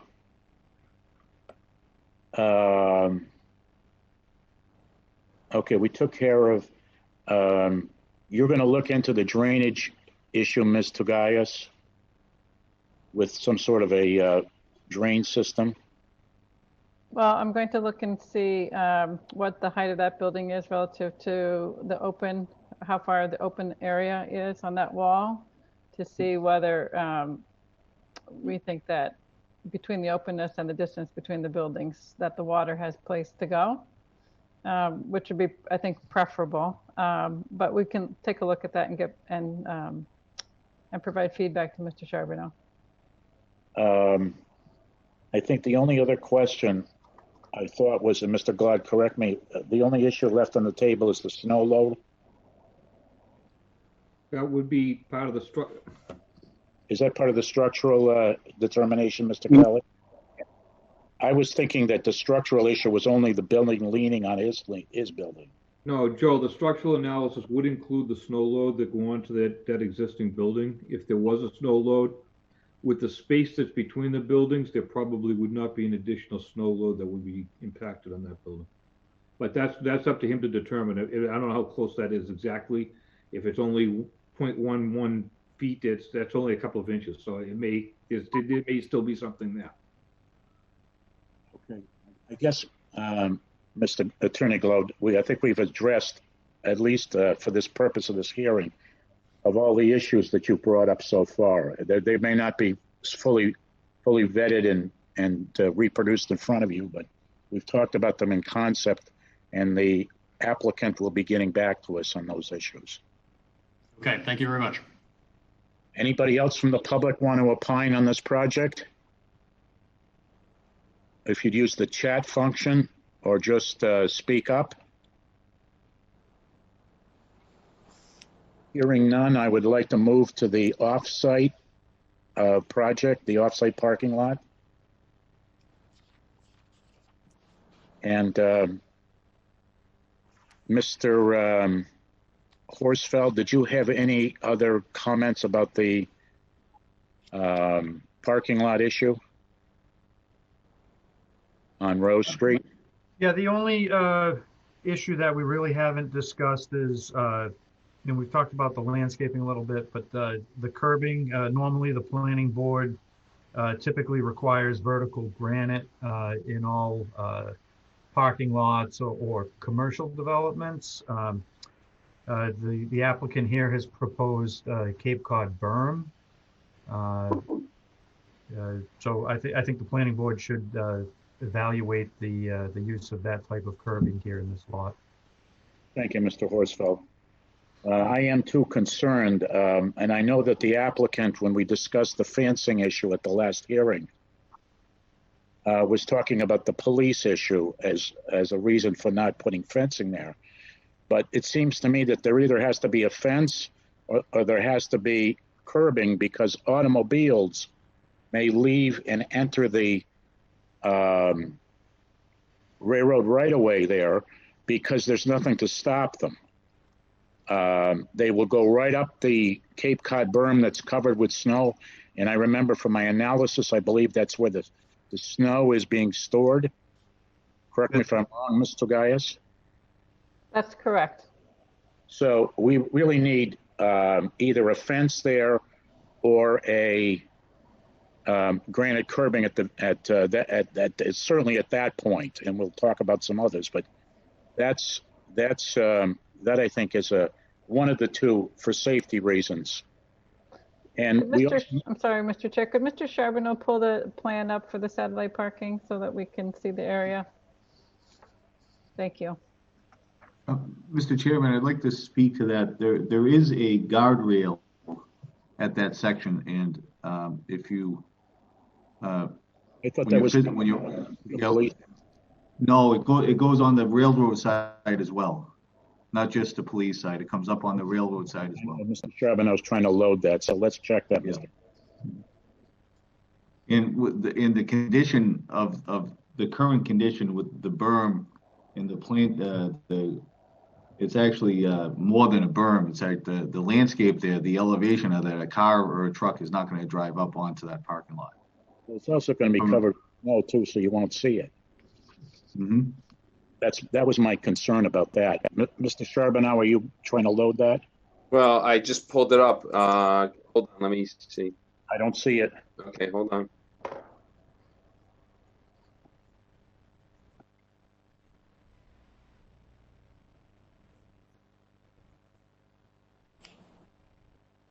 You see it? Yes. Okay, now show me on this plan where it's continuous. So where you have the municipal parking lot where the police station is, when that goes over to the railroad tracks, the bottom left corner. I think it's HH. There's a square there, HH. That corner. Come up a little more, Mr. Schaub, right there. Now moving north, there's a guardrail all along that, and also that berm, that land area down a little further as well, down towards where the go to the south again, Mr. Charbonneau. Right here, that area here, there's a significant elevation change from the paved area all the way to the guardrail, and then to the railroad parking lot. So that area is well protected, and we've plowed that for the past 10 years anyway. So that certainly stood the test of time as far as use. And there's just not an opportunity for a fence to last there. That's why we thought that the north side of the parking where the residences are was a space where the vinyl fence would be able to last and have value. Now, you heard us earlier talk about, or I don't know if you were on there yet, Mr. Conley, about to the pole lights that are in that parking lot, adding a camera. Since you're running wires, you're going to be running wire to put lights in anyway. You're talking about running an extra wire and putting in a couple of cameras that can record any issues. And in fact, it might be nice if they were they could cover perhaps even a piece of the municipal lot, although that would just be a pleasant byproduct of this. I'm not going to require you to camera our area, but we certainly would want you to consider that, since the police have chimed in on the safety issue here. And I at the same vein, not this second, but I would like Mr. Horsfeld to comment about the candle power of the lights that are proposed, to see how adequate those are for this area. It's quite a good sized area parking. But yeah, according to the photometric plans that were submitted, the lighting in the area proposed looks adequate for the lot. How does it compare, by the way, with the town's lighting? I don't have a direct side-by-side comparison. I'm curious of whether we're... Yeah, they actually had a nice a photometric plan that they submitted, which which illustrated visually the brightness in a dark sky, which I haven't seen that done before. So I thought that was pretty nice. Make mental note of that for future projects. Yeah. Thank you.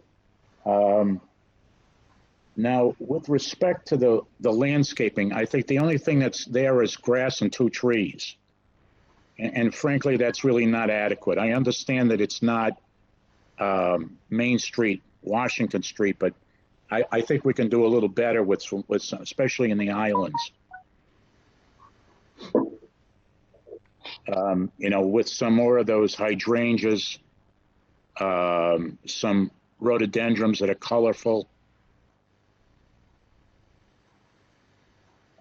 And I don't know what those trees look like because I don't think I got a sample, a cut sheet of those in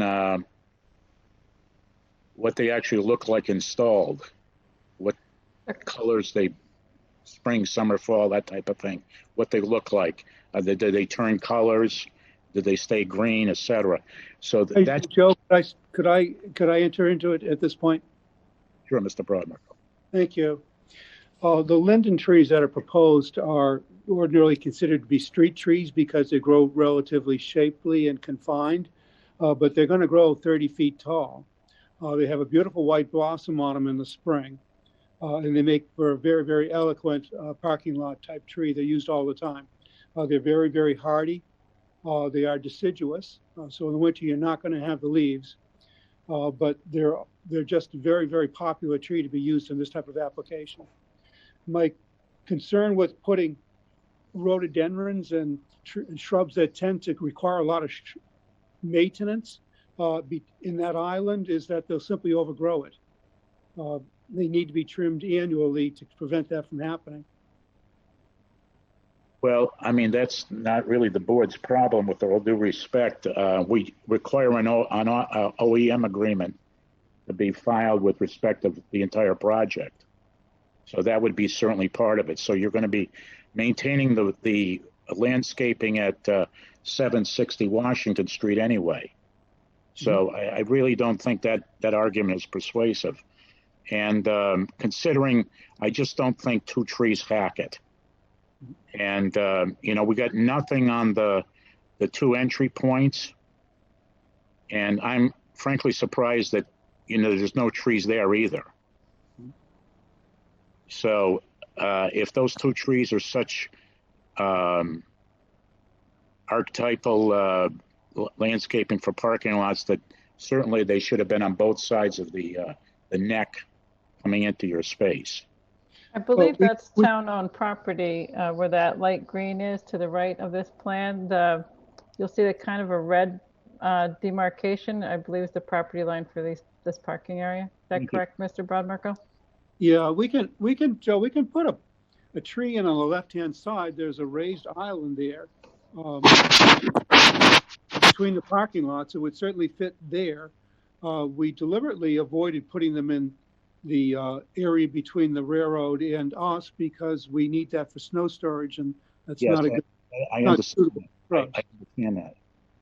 I understand. I can get a linden in there in the island on the left-hand side going in. On the right-hand side, we don't have an island, so that's not practical. And what about the area on the bottom of the snow storage, that little peninsula that's sticking out? Yeah, that's what I'm talking about, to put a linden in there. Okay. And with respect to those islands are going to be newly constructed? Yes. Then my suggestion is that the corners, at least the exposed corners of all those areas, be covered with VGC and not berm. Those are going to be the things that take the brunt, especially in the snow storage area of the, they're not going to withstand the plows. I've heard this argument for the last 13 years, and I've heard, and concrete is certainly better than berm, and you can go up to the target, and those concrete curbs have crumbled like stale oatmeal cookies. So, you know, we're going to talk about doing some VGC in here.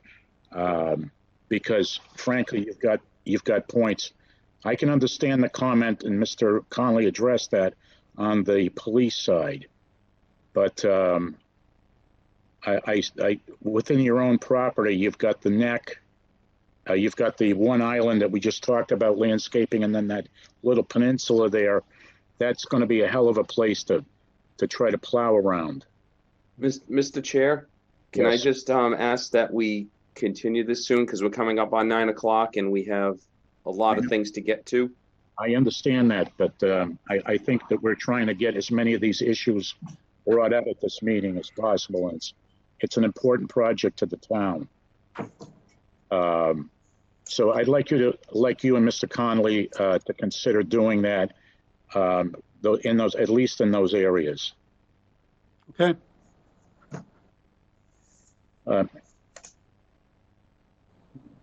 I think that those are all my comments. Does anybody else from the board have any comments?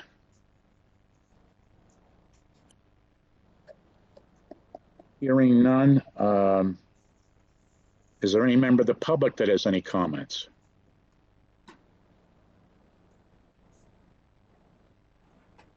Hearing none, I'm going to entertain a motion. And Mr. Charbonneau, when have you scheduled this as far as a continued hearing? January 14th. Okay. I need a motion from the planning board to continue this matter until January 14th at 7 o'clock. Motion to continue to January 14th at 7 o'clock. Thank you, Mr. Garland. Second. Thank you, Mr. Demuse. Roll call vote. Mr. Kelly? Yes. Thank you, Mr. Kelly. Mr. Kaba? Yes. Mr. Demuse? Yes. Mr. Garland? Yes. Chair votes yes. We'll see you on the 14th of January. Thank you. Thanks for your time. Where do we fall next in the schedule, Mr. Charbonneau? We have an extension, special permit extension request for Panera Bread. It was to Okay. expire on December 31st of this year.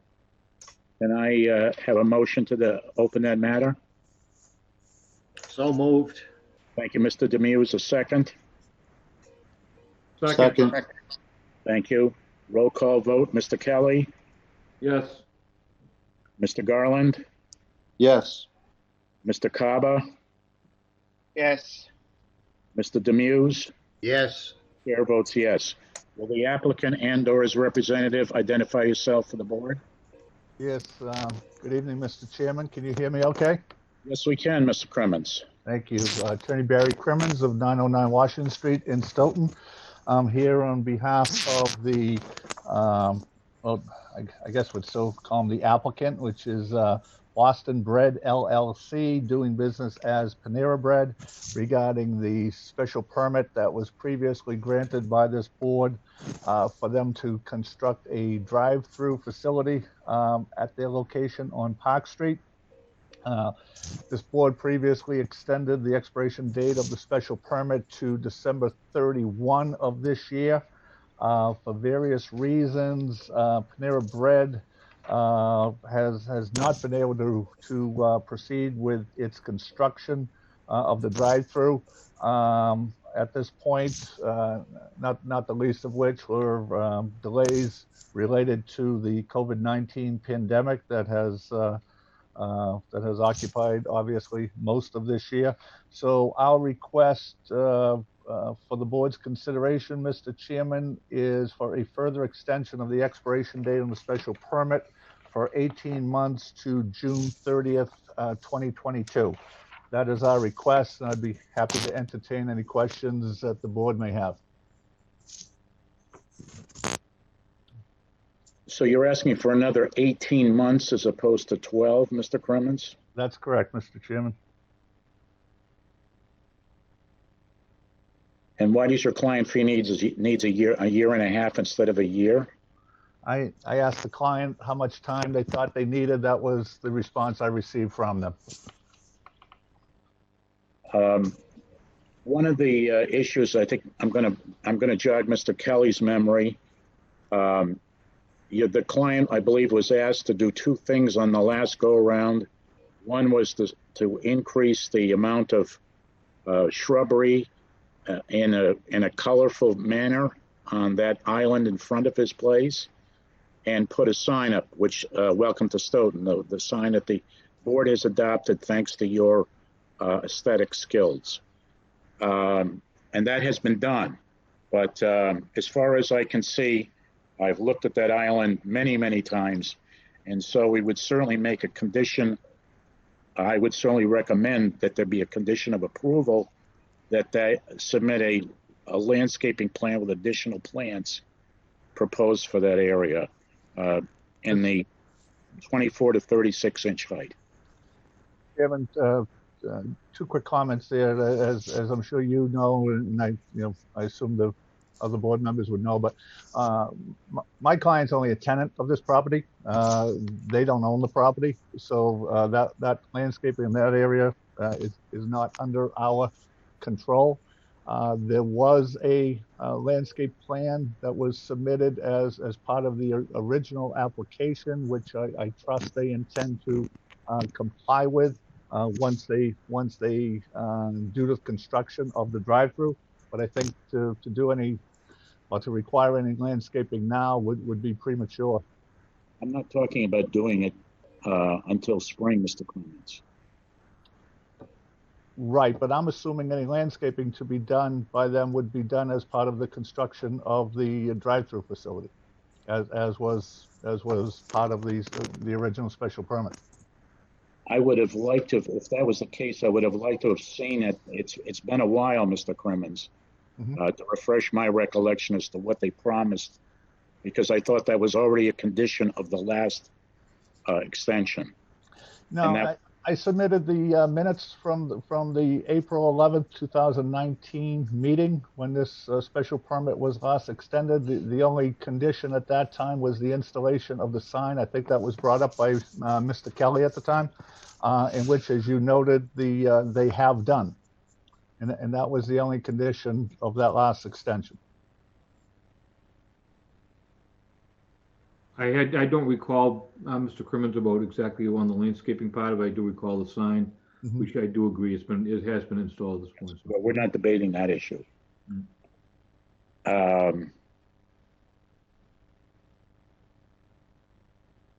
Anybody else have any other thoughts on this? This is just for the new board members. As Mr. Crimmins indicated, this is the second extension. They had an original. What was the original on that, Mr. Charbon? Was that 2 years?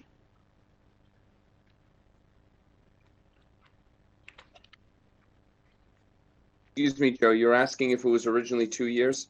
Original, not the extension. I believe so. I don't have that at my fingertips, but I think Attorney Crimmins had sent me a copy of that decision. So let me see. I might have it right here. The original decision dated July 27, 2017. So that's most likely 2 years to July 2019, and then it was extended to December 2020. Well, I understand, Mr. Crimmins, that so now you're saying it that they had. Let's just take out the last year. So we really have 2.5 years. We'll give you a COVID pass on 1 year. You're still talking about 2.5 years that your client didn't exercise the special permit.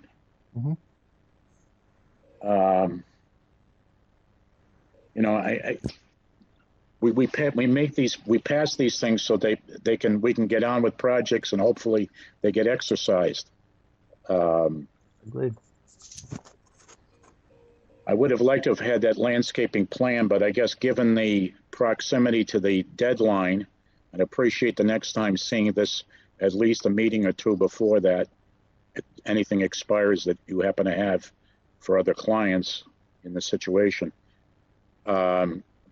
And I guess in our letter, we would say that the original condition, the landscaping plan that's been provided by the client for the last extension, I believe you said it It was part of that decision? No, it was part of the original decision. The last decision, the last extension simply extended all the terms and conditions of the original special permit and added the requirement that Panera install the Welcome to Stoughton sign, which they did. And all we're asking for this time is once again to continue, extend the special permit at its same terms and conditions as originally approved in the July 27, 2017 decision. There's no harm to the town to, in balancing the equities, the alternative, if the board were to not approve it, it means the applicant going back to square one, having to start all over again. And that gains nobody anything. Right. Well, we're not interested in doing that, but we are interested in getting projects completed. And these aren't perpetual licenses. So that's anybody else have any views on this, Mr. Demuse? I see you. I have no issue with a 12-month extension. That's kind of the normal extension, but I mean, it's really no skin off our back if it doesn't get done right away. I'm looking at construction schedules. I understand why he's looking at an 18-month schedule, because he's going to start it next year. He wants to start the beginning of the following year and open up the summer after. Right. 12-month extension isn't going to get him into the end of a construction cycle. And I'll just say that, I mean, I typically would concur with a 12-month, but I personally am extremely sensitive to the COVID issues and how it's hit many different industries. I don't know what the details are on this, but I do know that has played a significant factor in a number of businesses this year. I'm hearing the sentiment of the board, and I guess I agree with Mr. Kelly. It was a substantial amount of experience in this area. But this is going to be a final decision on this, Mr. Clemens, on the 18 months. So, Mr. Charbonneau, the 18 months that's it. There are no further extensions in the letter. Can I have a motion to the effect of the 18-month extension with the original conditions and subject to finality? So moved. Thank you, Mr. Demuse. Second from Mr. Kelly. Roll call vote. Mr. Kaba? Yes. Thank you. Mr. Kelly? Yes. Mr. Garland? Yes. Mr. Demuse? Yes. Chair votes yes. Thank you very much. You're welcome.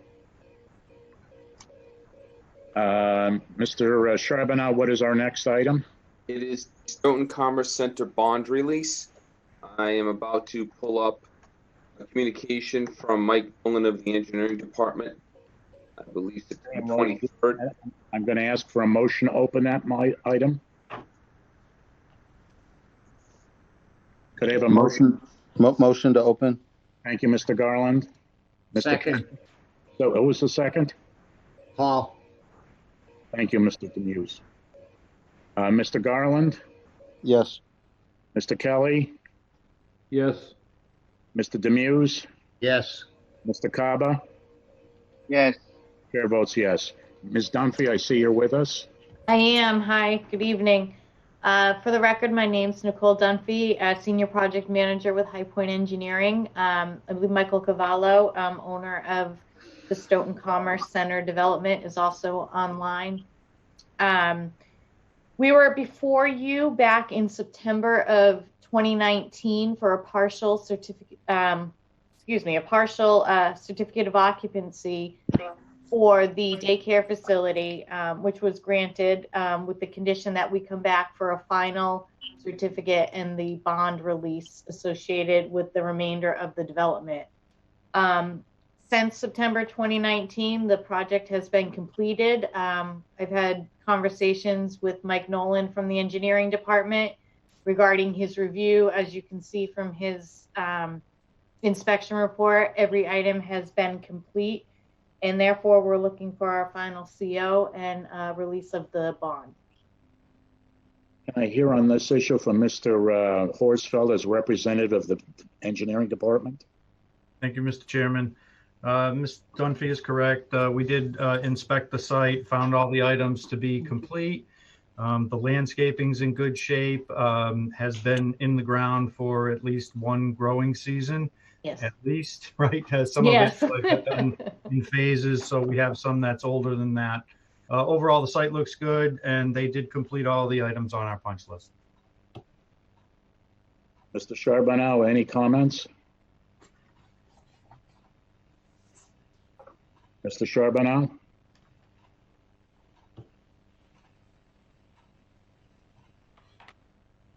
Okay, I'm going to assume that that engineering is speaking to this issue in its entirety.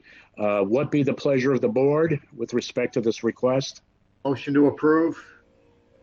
Thank you, Mr. Demir. Second, Mr. Haba.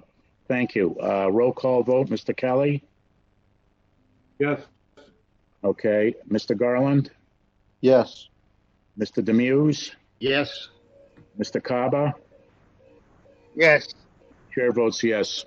So, Mr. Charbonneau, hopefully he's back with us. Would make sure that that's communicated with the treasurer's office that I believe holds the bond. So that was released, Mr. Chairman? Yes. Okay, thank you. Thank you for your time, everyone. Thank you. Have a good night. You too. Next item, Mr. Charbonneau. Well, we have a draft decision for the sign special permit for 780 Washington Street. If you give me a minute to pull it up.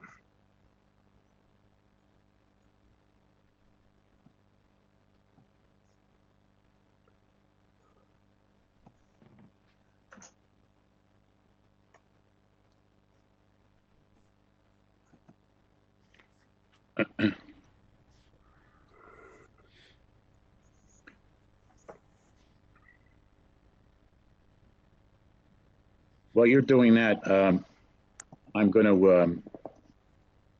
Hold on, Joe. It's coming right up. I'm sorry, the project hasn't been introduced yet, so I'm going to wait. Okay, it is a continued public hearing. Okay, I'm sorry. This is 780, not. I thought it was the other project. Okay, go through the. I'm sorry. Go through the drafts for the board. This is a very simple decision.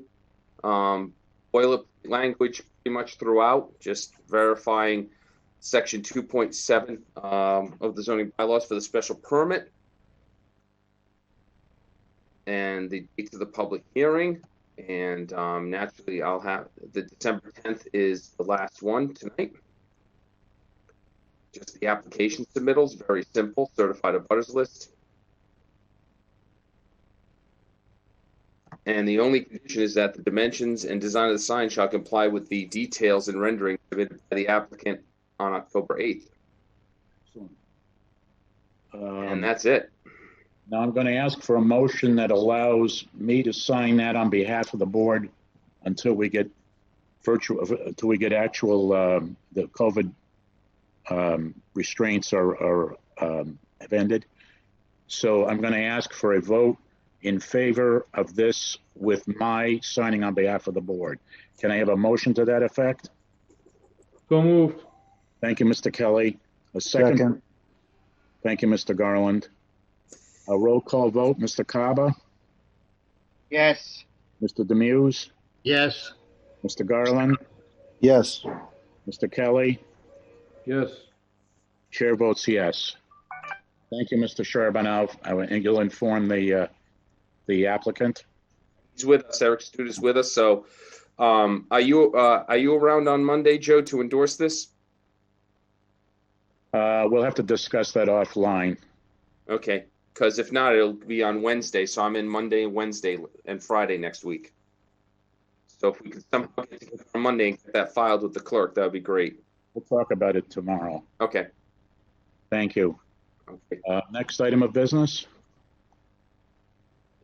Next item will be a new public hearing on 413 Washington Street, which is a special permit for signage for the Jersey Mike's.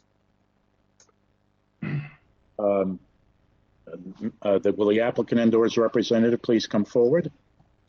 Good evening. My name is Gary McCoy for the record, Poyant Sign Company, here on behalf of the Jersey Mike's.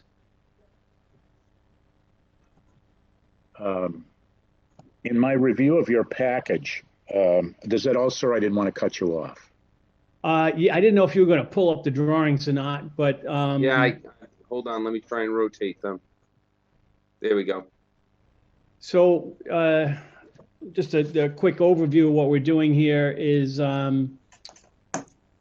what triggers our need or requirement to be before the board tonight is that there are 2 freestanding signs that currently exist on the site.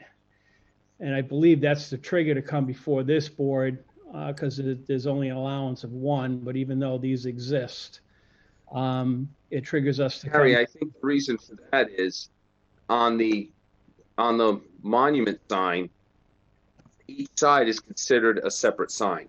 Okay, all right. That's why, because it's a 2-sided sign, but each side is considered a separate sign. It's not considered one. Okay, thank you. So we've got multiple freestanding signs. We're just going to occupy existing blank faces that are there. We're not adding to square footage. We're not modifying the structure. We're just changing the plastic and inserting it into an existing space. So that's pretty clear on what we're doing there. The other portion of our request is to install a wall sign over the entrance. That's an internally lit sign. The sign is in keeping with the sizes of the other signs in that plaza as well as across the street. Walgreens next door, CVS, McDonald's. Pretty much in keeping with everything that's in the neighborhood. I also I found an older photo off of Google Maps that shows the old sign that was there from the tenant, and I just pulled that up. I could share my screen if you wanted, but it's basically a sign of the same size. So I think what we're proposing is really like for like of what has been there before and what is in the surrounding area. Well, first of all, and I can appreciate your making your case that way, but there have been some changes to the zoning bylaw, number 1. And number 2 is the board usually likes to know if all the other signs are right at the limits. In other words, when you're asking for relief on one category, we want to evaluate whether or not you're at the line, the limits on all the other signs, because there is a concern for over signage. And Mr. Kelly, for your benefit, we're now requiring the petitioners for signs to give us the dimensions of all signs, even the ones they're not asking for relief, so that we can judge whether or not there's over signage on the site. It's hard to see if you're only asked to take care of one waiver and you're at the limits on all the other signs, that it impacts the board's decision with respect to the waiver on the one sign. It's not, it's a whole, we look at the whole site and the signage on the site. So do you have any idea what we do it by square inches, what the square inches on that sign on the fascia? Well, it's 49 square feet. You figure that in inches. You do it in inches and not footage. It's the smallest sign on the building, I can tell you that. We do it in square inches. Well, those signs could be grandfathered too, but we have no idea as to when they were put up. But okay. We permit a sign under the special permit guidelines. You're saying that the square inches, would you check that requirement while Mr.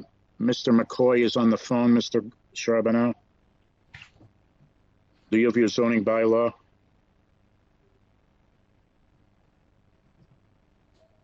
He's muted. Mr. Charbonneau?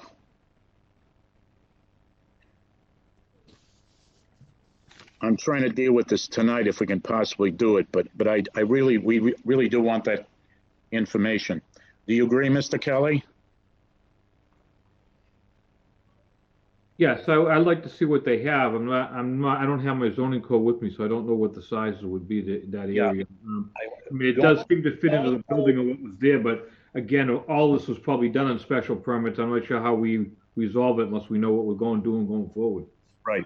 And I think that, I want to know, the only other sign they have is the fascia sign. And that I want to make sure conforms, number one, and I'd like to know what the requirement is. I don't have that handy. I have it. I have it, Mr. Chairman. So Okay. the code allows for one sign on the building. And maximum 150 square feet or 10% of the facade. So we're well under the 150 square feet. And I wish I knew, if you wanted to know the dimensions of everything there, I wish we knew that. This store is scheduled to open in January, the first week of January. And we've been waiting. Harry, I've got the dimensions pulled up right here. They're showing, I think, the panel signs on the monument sign, like you said, the wall sign is, I keep going to move the zoom window. Yeah, so if you see, the dimensions of the wall sign are right there. Yeah, it's 49 square feet. 49 square feet, okay. And you're saying the limits are... Scroll down. There's one of the panel signs right there, and I believe is that 9? And what's the dimensions on the left? I can't really see. No, 20, mine. Okay, go ahead. All right, so the allotment is 150 on the building. We're at 49. Yep. Code calls for, on freestanding signs, 40 square feet. So this one is 9 times, and I can't see the dimension on the left there, Gary. What is that? 22.5 inches, right? Square feet, and that's how it's in your code. It's not 22.5 square feet? Yes, sir. So really, the dimensions of the signs are within code. That really the reason it's before the board is because of the third sign. Correct. Right. And we just wanted to make sure that he wasn't at 99 square feet for the fascia or 99.5. And in the future, we'll be requiring this as part of the process. We wouldn't want to hold you up, Mr. McCloy. That's why we spent the time going through this. No, I appreciate it. I want to make sure it's clear but yeah, I've got the code in front of me and now, just in case this went smoothly tonight, since it is a fairly straightforward application, Mr. Chairman, I did prepare a draft decision similar to the one for the Universalist Church. If the board is willing to let me go through that, and if they're willing to entertain an approval tonight, I can pull that up.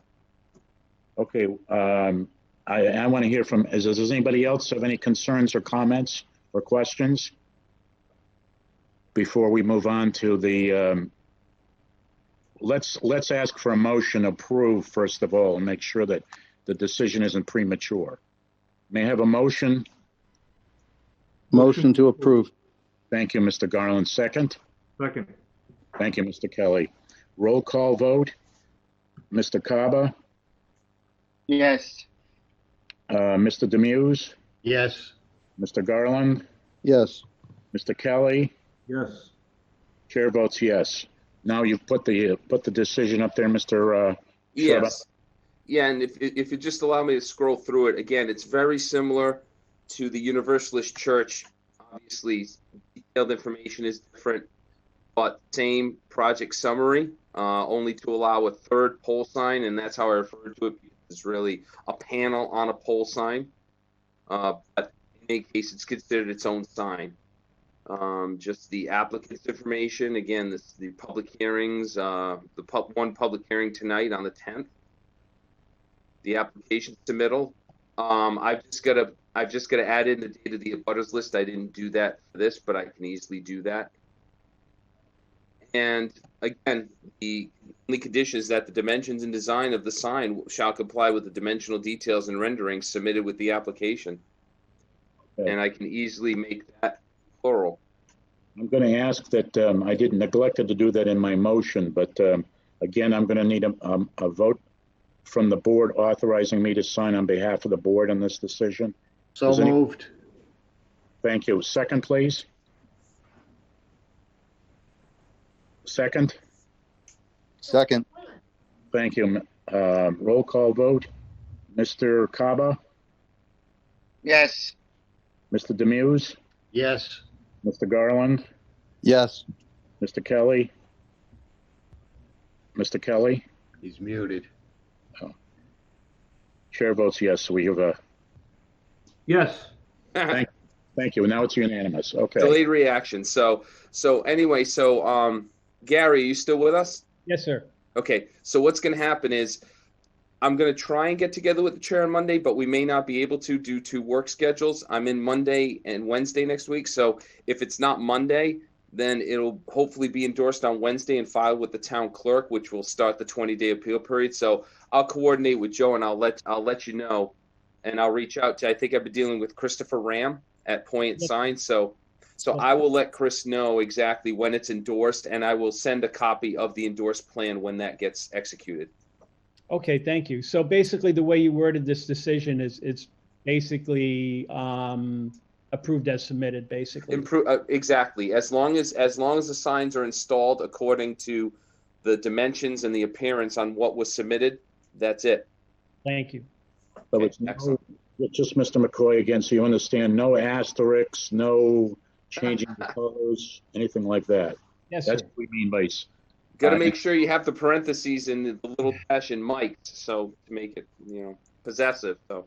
Yes, sir. So the appeal period starts once you record. Yeah, it'll start the day after it's filed with the town clerk. So if you count 20 days, not business days, it includes weekends and holidays and everything.